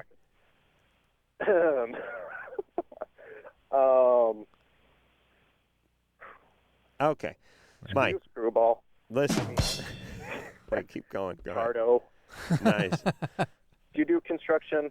Yeah, I bet your boyfriend's into construction. Let me guess. He does the drywalling. Yeah, I got a feel for that. Oh. It's uncanny, Drew. It's like listening to myself on my answering machine. Is that you or Mike? Just now? I don't know. Wait a minute. Was my mouth moving? Hi, this is Adam. Please leave a message. Yeah. All right, Mike. So here's the deal. Mm-hmm. Practice.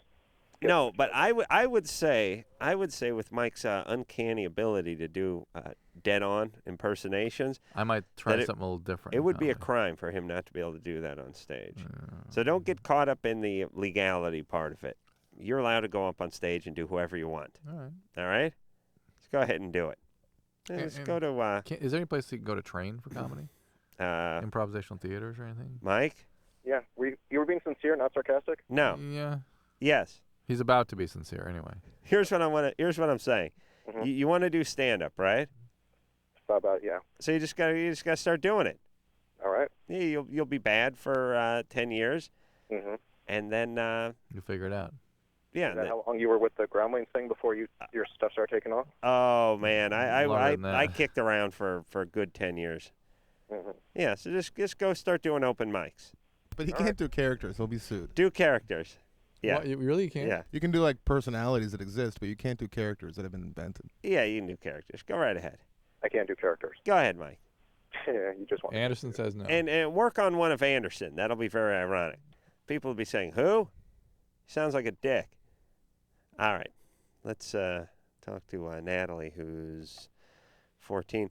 Always, by the way, Drew, there's no street here in LoveLine that does not lead into a dead end. We've been having a little bit of a bummer night, talking to too many chicks who've been raped too many times and molested by their stepdads and mom's boyfriends. So Drew went in there and said, let's lighten it up. Let's take some lighter calls. So we get the guy, Mike, who under his thing it says budding comedian, impressionist, does voices. As it turns out, nah. Drew, you got a couple. You got a couple. What kind of dogs do you have? Australian Shepherds. More range than Mike. They can do a regular Shepherd and an Australian Shepherd. Oh my God! I found our dogs. Our dogs today dug under a fence at the top of that hill we live in, went into our neighbor's yard and attacked our neighbors. Your neighbors? Neighbor lady. This woman. Attacked the lady? Yeah, I hear she this. told you that. No, I heard this incredible barking. I thought, is that our dog? I ran out, started calling them. They came under the fence and heard a little bit from the neighbor. Why are they going after your neighbor? They're pretty good watchdogs. They kind of go after whatever's at the perimeter. Yeah, but this is on the other side of the perimeter. They dug under the fence. I don't know what they were thinking. What was she? Was she freaking out? Yeah. Why didn't she run into the house? I think she came after him with a little something. Which She did? Yeah. Oh. I did that once. I lived next to this crazy dog that was named Moon, and it was like a half dingo. Oh my God! It was literally. Is that where the Dingo Man came from? No. Dingo Boy? No. But it was literally a half dingo, Yeah. and it was one of these dogs that had fur that was sort of blue and greasy, Yeah. and it was a wild dog. And these people lived. They lived not our neighbors, but one house over, and they were a crazy, screwed up family.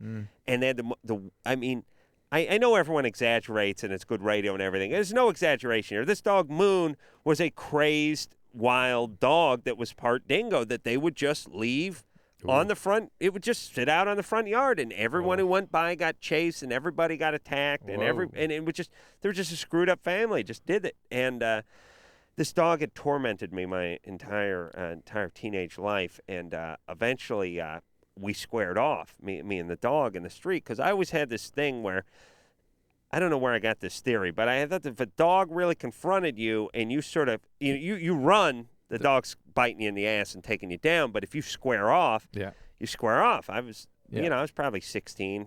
I got my linebacker stance, squared off with the dog. The dog took a step forward. I took a step at the dog. I was making noise and flapping my arms and screaming and stomping my foot at it.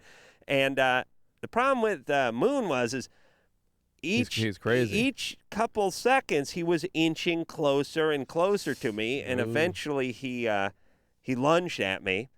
And he grabbed my pant leg as I was sort of stepping back as he lunged at me and pulled my foot out and landed on my ass. Oh, my God. And I thought, well, this is it. Oh, my God. This is how they'll find me. This is a story I've never heard. I'm going to be eaten by my neighbor's dog, Moon. And so what happened? Never. How'd you get him off you? He grabbed the leg, knocked me down. I guess my legs were probably flopping around, and that seemed like enough for him. But then there was a good scene. It was like an old Yeller type scene, but in reverse. I came storming up the driveway, tears in my eyes, like I was like traumatized, you know. Of course. My dad, I don't know what he was doing because he never left the house. He was like one of these guys where the sunlight hurt him. Oh my God. He didn't actually have that disease, but he had that mentality. Yeah. He's standing out in the front lawn for God knows what reason. I come up the driveway and he's give me that sprinkler key. I grabbed the sprinkler key. It was the closest weapon I had, and I started out to doing Moon. Yeah. And my dad had to like talk me down. Like, son, don't kill the dog. I'm like, I gotta kill Moon. It's a killing Moon. Yeah. Yeah. Why didn't you? Well, Moon probably would have killed me if I went after him with the sprinkler key, or my dad would have got sued or something awful. like that. So anyway, I think someone ended up suing the family. But Oh, really? For that dog? Yeah, that was me and Moon. Well, I spent my morning using chicken wire to attaching it to this damn hole in the fence. Good I thought times. you told me how smart your dogs were. They were. I don't know what You tell me, Drew, Drew, smart. Drew, 2 nights ago, we were sitting here, and during a commercial, you said, you got to get these Australian Shepherds. These dogs are the most obedient dogs in the world. You give them the down, they stay, they heal, they sit. Yep. Then, and what, 30 hours later, they tunneled under a fence and attacked your elderly neighbor? Bizarre. Yeah, I find it. In fact, I'm so sort of twisted, but I don't know how to correct it. How do you? You let me put them down with a sprinkler key. All right, come on over. All right. I'll come over. Yeah. We'll gather the kids around. I'll explain to them that the dogs have done bad. Ask them if they saw that movie Damien, and then or Omen, and then explain that I have to put them down using a sprinkler key. All right? Yeah. All right. We'll take a little break. We'll be back. LoveLine, back in a minute.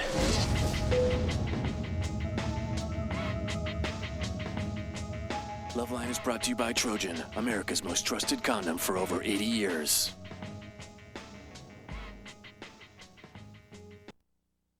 The beach at night is so romantic. The beating waves. The foaming water. Oh, Eddie, did you bring something? Just my all-consuming passion for you, Cheryl. Trojan Man. Greetings, beach bunnies. Trojan Man. How'd you get here? We did the backstroke, didn't we, boys? So, Trojan Man, what's up? I can see it's not just the surf. Yeah, well, your timing is questionable. I'd like to think it's perfect, considering you're missing more than just your bathing suit. Eddie, you forgot? Well, you know. Don't wipe out, dude. Before you hang 10, remember Trojan, America's most trusted latex condom. He's right. We can't surf without the right board, Eddie. Thanks, Trojan Man. Surf's back up. For the pleasure you want and the protection you trust, use Trojan, America's #1 condom. My job is done here. All right, I'll get you a boogie board. And if you'd like to try something other than latex, there's Trojan Supra. Strong yet micro-shear polyurethane, it transmits body heat for your ultimate sensual pleasure. See package for important information. Hey, Larry, how about a ride through the neighborhood? I admire you, Vince, working as a crash test dummy all week, and still you want to drive after hours. Yeah, you gonna buckle up, my carefree companion? Why, we're not going far. I was hoping you'd say that. Up ahead, the bird bath of Dan and Sherry Hagee. Solid concrete, early 80s. The Hagees take great pride in their picture window. Notice the fine antiques, like the 1922 billiards table, currently under our wheels, and the custom-designed balls flying through our windshield.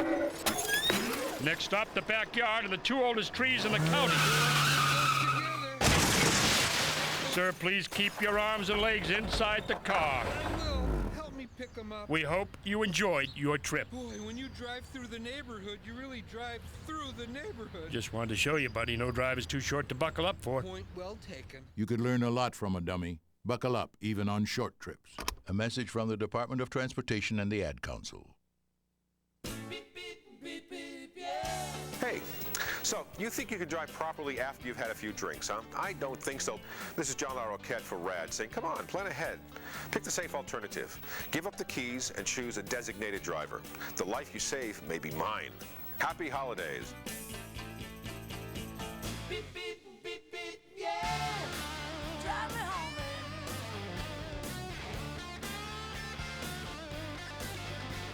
Beep, beep, beep, beep, yeah. Did you hear what Smokey said? Did you hear what Smokey said? I want to know if you heard what Smokey said. Smokey said only you. This is Marty Stewart from my pal Smokey Bear, reminding you if you must burn debris or trash, do it safely. Check local laws on burning and never burn on dry when you daze. Remember, only you can prevent forest fires. Smokey didn't mention nobody else. Smokey said only you. This message from the USDA Forest Service and your state forester and advertising council. Hi, I'm Malik Yoba, and I play a cop on TV. When I was in high school, I got shot at point-blank range by another kid.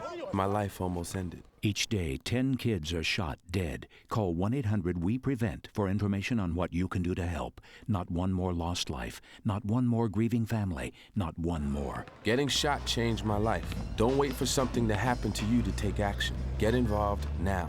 Not everyone gets a second chance. A message from the U.S. Department of Justice, the Crime Prevention Coalition, and the Ad Council.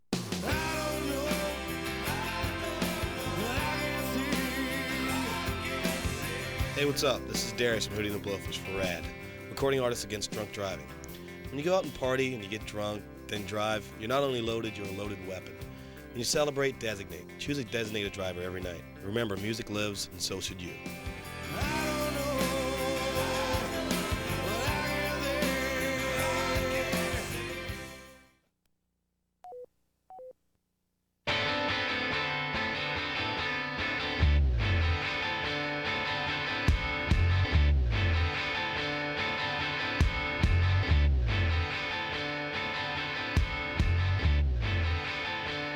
Hey, everybody, it's LoveLine. I'm Adam. That's Dr. Drew. Phone number, 1-800-LOVE-191. Drew. Yo. You know what I let a fart about 4 seconds ago? Just as Ann was walking out the door? Good timing. Yeah. Let me tell you this. How is it? I have not produced any stink in 3 months. Nothing. I'm really proud of you. No, I'm nice. I'm upset and worried. Yeah. And angry. Angry at my ass. Oh, yes, ass. I'll speak in front of my ass, too. Really? It has let me down. And with your ass behind your back? Explain how this works, Drew. Yeah. No idea what you're talking about. Oh, we were behind talking your ass's behind my back? Yeah. Right. Okay. Good. Leave the comedy to the pros. Guys like me and Mike. Yeah, sure. Okay. I have not gotten any kind of good stink gas going in months. All right. And believe me, I know, because when I know. You know. Yes. And I know because I blast off in the car. Yeah. I drive a 2-seater. There's probably 6 cubic feet inside the entire car from which my ass needs to stink up, and I can't seem to pull it off. I fan it toward my face. I do everything. My diet has been fairly bad. Been eating whatever's been put in front of me. It certainly hasn't been different than anything I ever eat before. Nothing different in the schedule. Everything's the same. Where's the stink? What happened to the stink? Well, your bacteria are either happy or unhappy. Where do I get the happy or unhappy bacteria? Where do you get the methane? I want to shake it up. You have to find the right food stuff to feed You it. say that every time, but I tell you I eat everything. I get nothing. Well, as I recall, you're good at swallowing air, too. That helps you. So swallow some air down, get a whole bunch of air, and then get yourself something that your bacteria is going to produce into a methane gas. I don't have that. Legumes. You have the raisin and bran kind of thing. Yeah, if I do enough dried fruit. There you go. Dried fruit is an excellent way to get diarrhea. I've been trying. I think I need. Get one of those. Trader Joe's has those huge trays of dried fruit. Yeah. Eat one of those. Okay, but I can't do that every day. Oh, you want to be a daily I'd producer? like to produce some gas. I work Every in a day? place where guys use this There's as a premium on that, isn't there? well, it's a way we measure Worth, yeah. talent, and attractiveness, quite Prowess honestly. too, yeah. And you have to defend yourself when Right, cousin cousin Sal's got Well, the gas or Jimmy's farting up his dressing room. Adam, at a certain point, you have to be realistic about your physical endowments. I mean, it's like literally like my son's wanting to play for the Dodgers. You're not going to measure up to cousin Sal. It's just not going to happen. I'm sorry. All right. All right. Thanks, man. I guess. Jennifer. Jennifer. Hello? You're 18. Yeah. When's the last time you let a really stinky beef go? I don't know, like 3 hours ago. Really? A good one? Oh, yeah, it was great. It really smelled? Really bad. Wow. I'm so jealous. Stop bragging. How dare you call this show and rub your ass in my face? I'm sorry to hear about your gas problem. No. It was a problem a few weeks ago. Now it's a catastrophe. Nothing. That's like I'm just blowing warm air out of my ass. There's nothing. Trauma. That's 5 minutes ago. There was zero. It's tough. Zero. All right, go ahead. Okay, well, this is the thing. All right, I was with my boyfriend for, like, over a year, and we lived together for, like, 6 months. And we just broke up, like, 2 months ago, and he moved out, but now we're trying to, get back together and everything. Mm-hmm. But since we broke up, like, I've been pretty depressed, so I'm going to move back home and, get my stuff together and, be happy again. But my parents said when I move back home, I'm not allowed to see him anymore.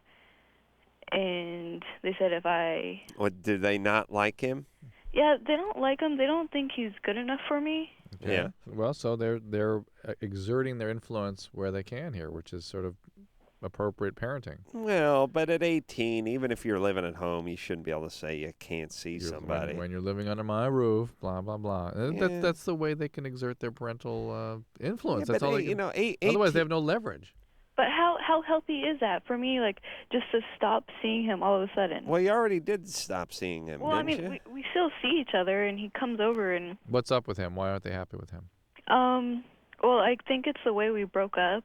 Like, we got in a fight, and, like, he decided... I think he was feeling, like, pressured. I don't know about what.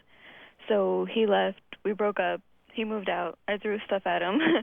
And now, we're trying to get back together. What do your parents know about that? Why would that suddenly be a deal breaker for them? I don't really know. They don't... Look, whatever it is, you're in massive denial about it, Jennifer. Why'd you tell your parents? You told them all the gory details of you breaking up? No, I didn't tell him everything. No, it's not. I try to talk to him. I try to tell him that... Well, then how could it be that the reason they don't want you seeing him is how you broke up if they don't know how you broke up?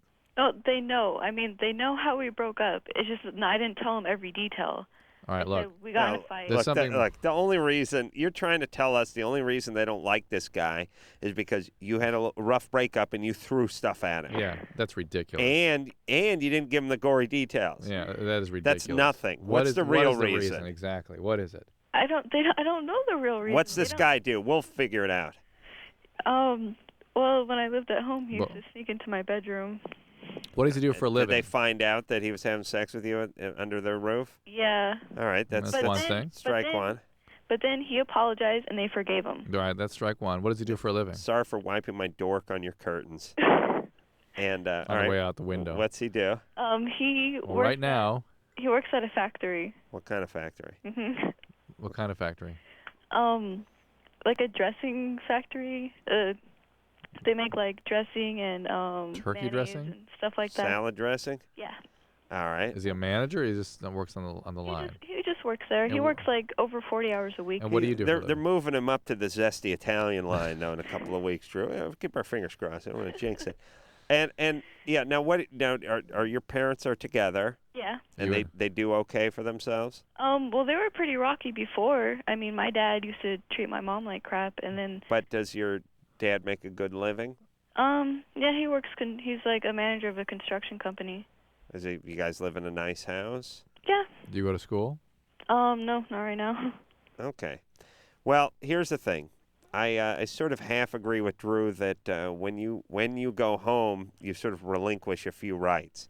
If you want to maintain those rights, you stay out of the house. And generally, a non-abusive parent has your best interest in heart and can sense things that you can't see.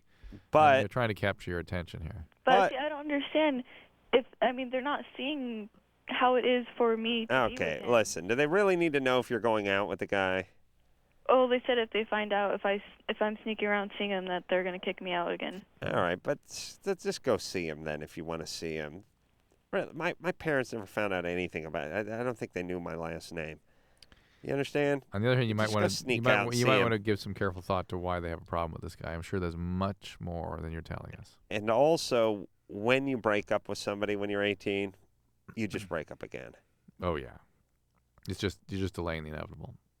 Yes, it just whatever broke you up the first time breaks you up the second, third, and fourth time until eventually one of you smartens up and gets out for good. Natalie? Yeah. You're 14? Yeah. What's up? Well, lately I've been hanging out with this guy. He's 16, and like today and like especially yesterday, we were hanging out in his driveway with him and his friend, and like in the garage and stuff. And he jokes about sex and stuff a lot, and he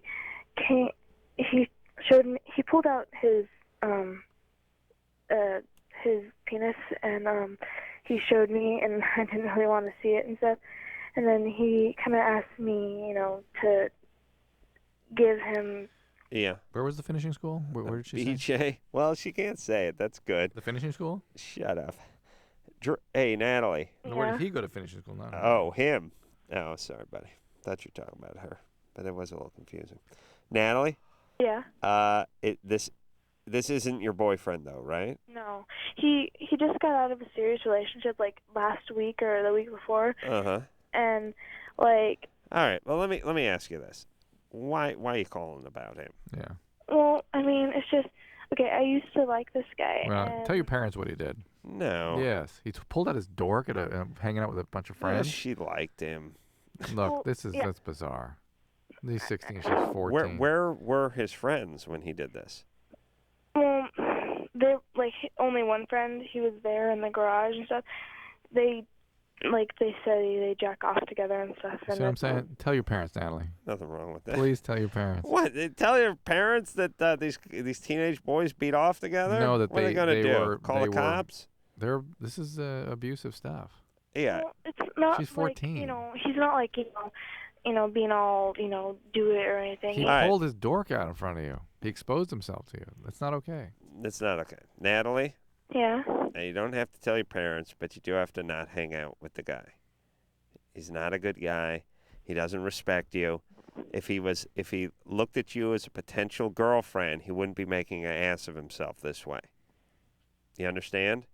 Yeah. So, he's disrespecting you. That's fine. You're 14. You're young. You're at a fork in the road here. You understand? You go down one side, you're going to get pushed around and disrespected by guys. You go down the dignity side, you become a bitter lesbian. The choice is yours. No, don't hang out with this guy, Drew. Yeah. We know. See, here's what women think. Women think that guys sort of act like they act all the time in front of whoever, whenever. Right. Untrue. If a guy is interested in a girl, put it this way, this same 16-year-old guy with the hot chick who's a grade above him would act differently. Yes. Yes. You show me the hot chick from the tennis team who's a senior. Yeah. Who he got the hots for. He's not pulling his wanker out and telling him asking for a BJ in the garage. No, not till later. Not till later. He will act differently. Yeah. But you find someone younger who you just want to kick around, have some kicks with, have some fun with, and use up and discard. That's the one you do it with. And and it's something we never really talked about on this show, which is guys will size up a woman. If there's if a guy's at a bar, even an adult, and this is sad. Well, if there's a guy, if you take your average guy, 20-something-year-old guy, put him at the bar, have the chick with the big ass and the bad skin down on the end of the bar who's a good solid 5 on a good night, and all he wants to do is sleep with her, he will send a beer down there and just say, look, I got a van. can we go out in the parking lot and whatever. If the belle of the ball comes in, it's the hot chick, he goes over there and respectfully tries to talk about things he's interested in, talks up himself, and tries to get a phone number. Mm. Am I right? Yeah, Yes. that's a certain guy, though, you're describing. That's too. right. Not all guys are like that. Dr. Drew. No. That's who I'm No. talking about. No. We will take a quick break. We'll be right back. LoveLine, back in a minute.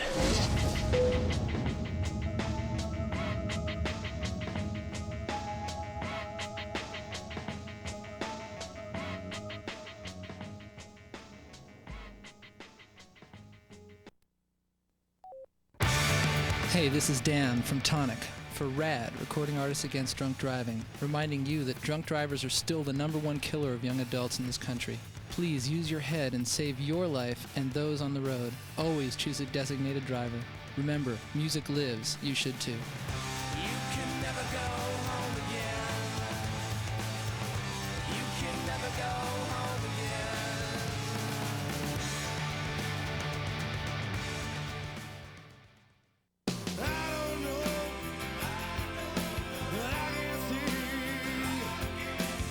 Hey, what's up? This is Darius from Hootie and the Blowfish for RAD, Recording Artists Against Drunk Driving. When you go out and party and you get drunk, then drive, you're not only loaded, you're a loaded weapon. When you celebrate, designate. Choose a designated driver every night. Remember, music lives, and so should you.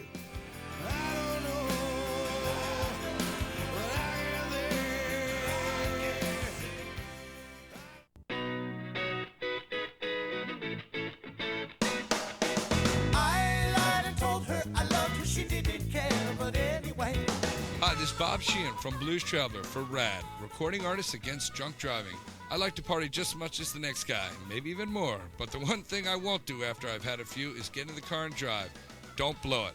Always choose a designated driver. Remember, music lives, and so should you. I wish that I knew what I know now. When I was young. Hello, this is Rod Stewart for RAD, Recording Artists Against Drunk Driving. When you go out and party, get drunk, then drive, you're not only loaded, you're a loaded weapon.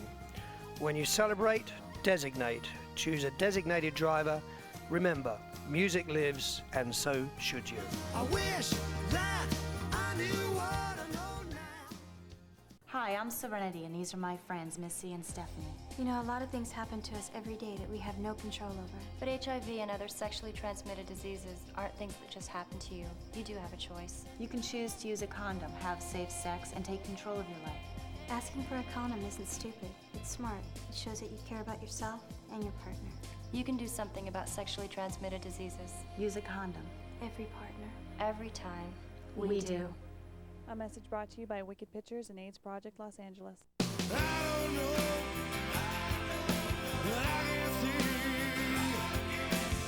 Hey, what's up? This is Darius from Hootie and the Blowfish for RAD, Recording Artists Against Drunk Driving. When you go out and party and you get drunk, then drive, you're not only loaded, you're a loaded weapon.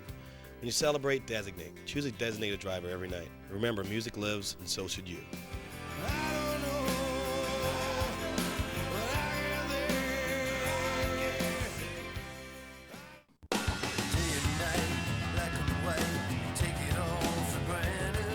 Hi, this is Joe Elliott from Def Leppard for RAD, Recording Artists Against Drunk Driving. Planning on going out and having a party? Great, have a lot of fun. But do me a big favour and don't blow it. Always choose a designated driver. Remember, music lives. You should too.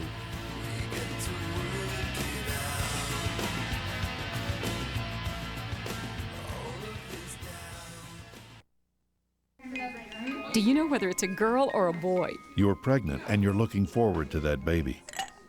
You'd like to have a drink just to relax, but you don't want to do anything that might hurt your baby.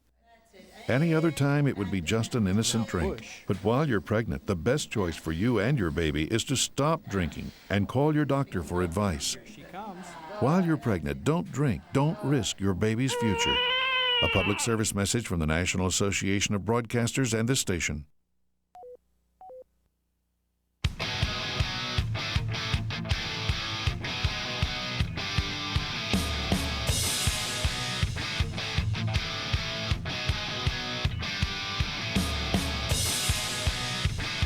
Hey, everybody, it's LoveLine.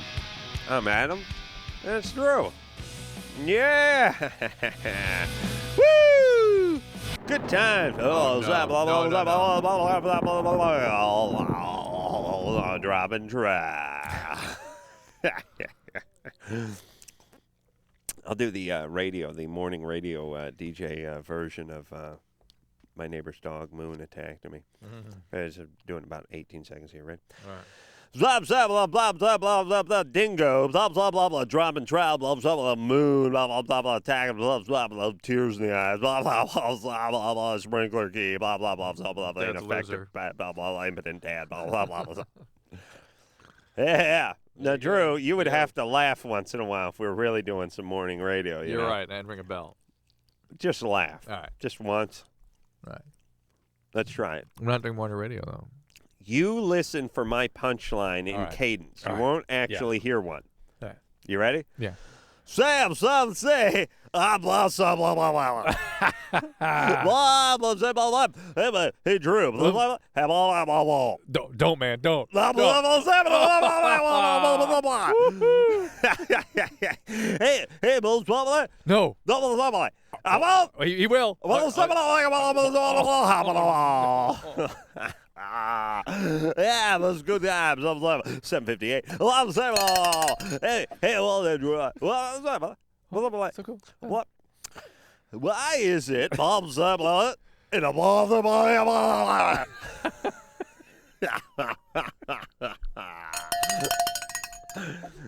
See how it works? Yeah, you don't need to listen to the words. You listen for the cadence. Right, that's right. And we all laugh together then.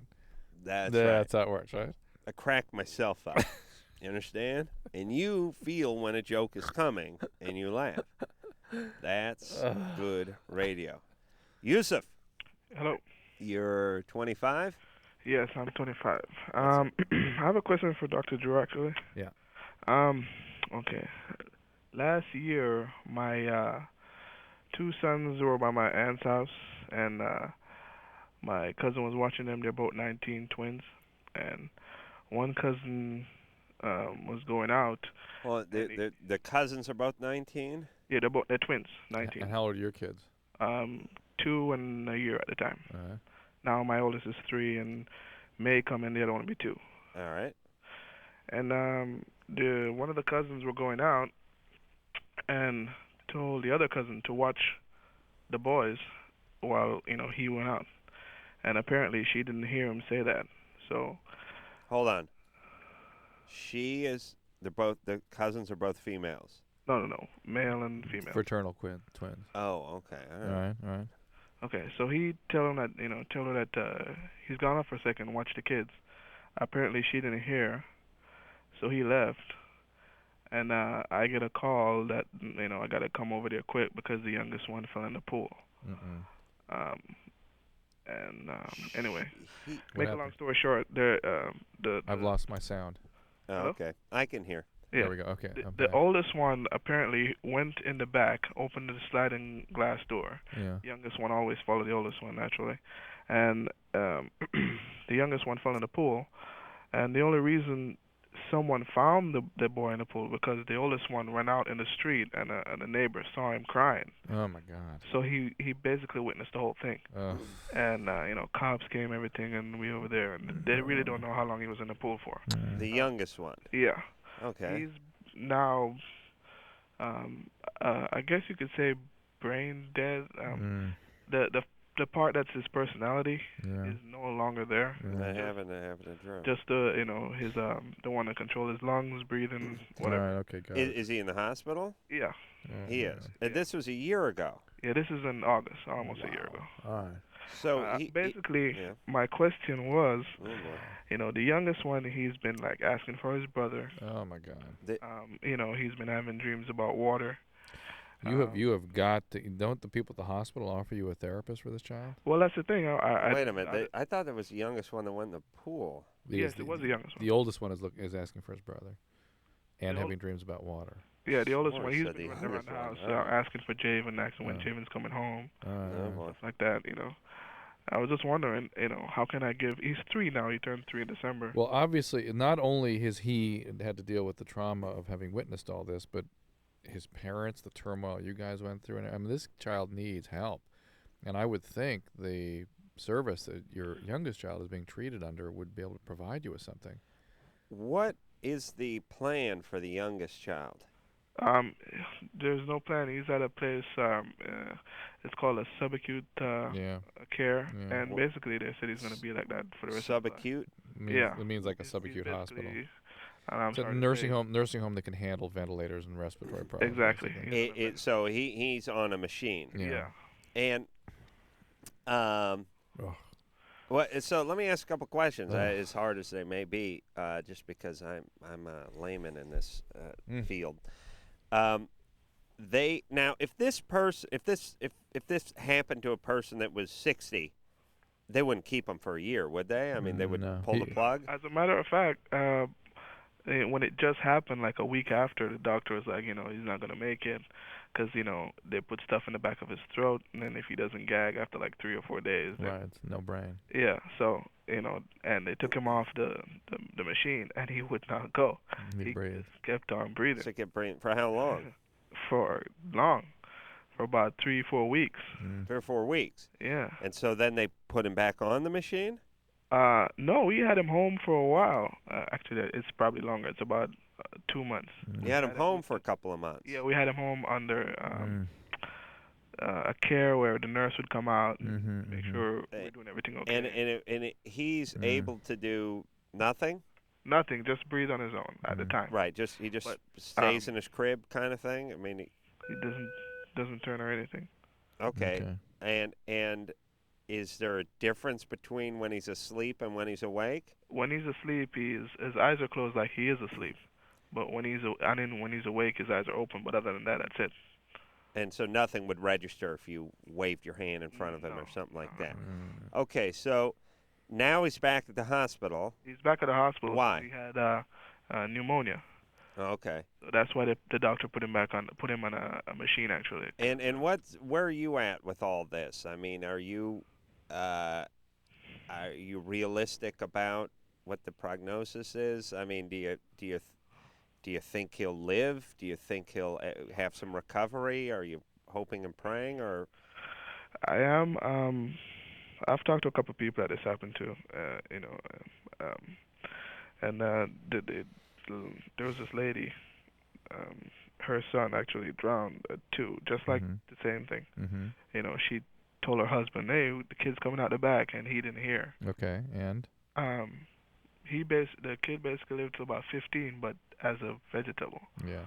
And is that what you? That's what the doctors are telling me. Right. But what would you want for your son? I would love for him to come back. Well, I mean, obviously, in a best case scenario, but how long are you prepared? I mean, I guess what I'm asking is it's a horrible choice for a parent to make, but he can now exist without the aid of the machine? Not at the moment, but you probably will be able to. Yeah, well, but eventually he got pneumonia. See, what they have to decide is if he gets the pneumonias in the future, do you just let take it go. care of him? Yeah, and what is your feeling about that? Well, I leave it. I'm sorry to say that, but I leave it up to my wife because she's like, Well, listen. What you got? Listen. These are very difficult, very personal choices, but most importantly, you gotta help the child that's healthy. Okay. And you need to get him some help. He is a trauma survivor now, and you don't want to keep creating increasing levels of trauma for him by all the turmoil in the family and non-attention to his needs. You gotta get. It's gonna be long-term therapeutic involvement for him, and really work on healing the trauma that he's been through. Well, so he needs to speak to the doctors at the hospital, who I'm sure are used to dealing with this. But let me ask you this, Drew. Yeah. How traumatic is it for a 2-year-old at the time or something, whatever the older son was at the time, someone that young, to see somebody go into a pool? I mean, they're not eaten by bear. There's not a lot of blood and noise and stuff. It's somebody falling into a pool. He got the idea it wasn't a good thing, but do you know what I'm saying? It can be profound still.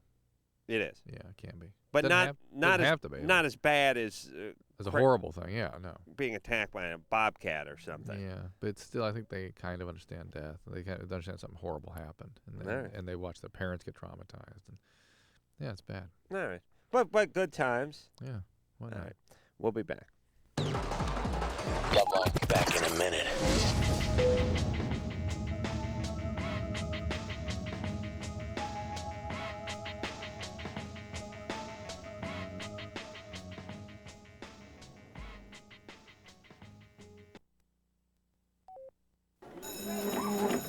Okay, people, come on, settle down, Everyone settle down. Joanne DiCarlo? Present. William Robertson? Here. Raymond Vega? Yeah, I'm here. Peter Lawrence? John Earhart? Marona Maxwell? Andrea Thompson? Andrea Thompson? Every day, 10 children are killed by gunfire. 10 dead kids. 10 kids too many. The violence won't stop until you help stop it. To find out how, call 1-800-WE-PREVENT for free information. That's 1-800-WE-PREVENT. And please call today. Not one more lost life. Not one more grieving family. Not one more.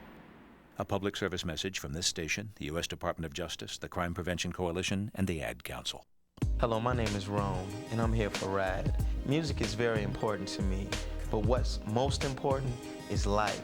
Please, please choose a designated driver. Don't drink and drive. You put the spell on me. I'm hooked, baby. Crazy love.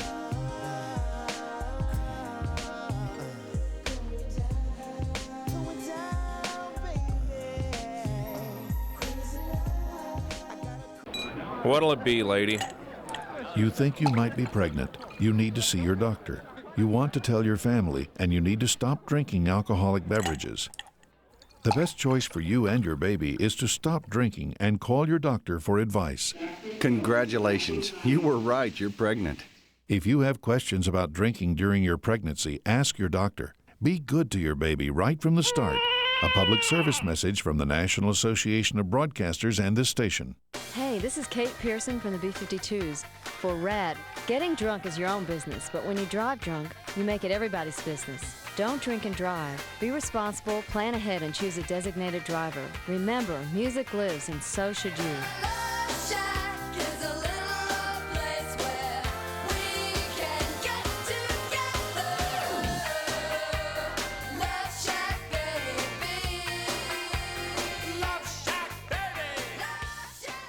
Hey, Larry, baby, you want to go for a ride? Why, Vince, I didn't know you cared. I don't, but I'm looking for a baby. But Vince, we're crash dummies. Well, your head's about the size of a baby. What are you doing? Taking it off! Ah! I'm using your head in a rear-facing infant seat. Why? To show how babies up front are in airbag danger. You know I get sick when I ride backwards and without a body. Up in front, kids won't know what hit them when the airbag blows. Then why do people put their kids up front, Vince? I don't know. Maybe it makes them feel better to see them sitting by their side. Although, if my baby looked like you, he'd ride in the trunk. Hey, where are we going, Vince? You know that brick wall with the big bullseye? I can see it vaguely in the back of my mind. Well, in 2 seconds, that's exactly where it's going to be. Holy cow, Larry, you're embedded in the seat. I can't understand you. I'll go get a tire iron. Thank you. You could learn a lot from a dummy. Buckle your kids in the back seat. A message from the Department of Transportation and the Ad Council. Hi, this is Dennis Franz of NYPD Blue for RAD, recording artists, actors, and athletes against drunk driving. My character, Andy Sipwitz, has learned that there are a lot of things in life you have no control over. Fortunately, driving drunk isn't one of them. If you drink, don't drive. Choose a designated driver, and if one of your friends has been drinking, get the keys. Friends don't let friends drive drunk. A message from the Department of Transportation, Ad Council, National Association of Broadcasters, and RAD. Did you hear what Smokey said? Did you hear what Smokey said? I want to know if you heard what Smokey said. Smokey said only you. This is Marty Stewart from my pal Smokey Bear, reminding you if you must burn debris or trash, do it safely. Check local laws on burning and never burn on dry when you daze. Remember, only you can prevent forest fires. Smokey didn't mention nobody else. Smokey said only you. This message from the USDA Forest Service and your state forester and advertising council. Catch a season's worth of touchdowns and a hell of a lot of hits. Tune into NFL Europe on Fox Sportsnet and DirecTV. Each play is a test, and only the best of the rest will get a shot at NFL glory. They're dragging us! Finish this thing! Check your local listings for broadcast times and be there for World Bowl 11 on June 14th. See tomorrow's NFL stars today.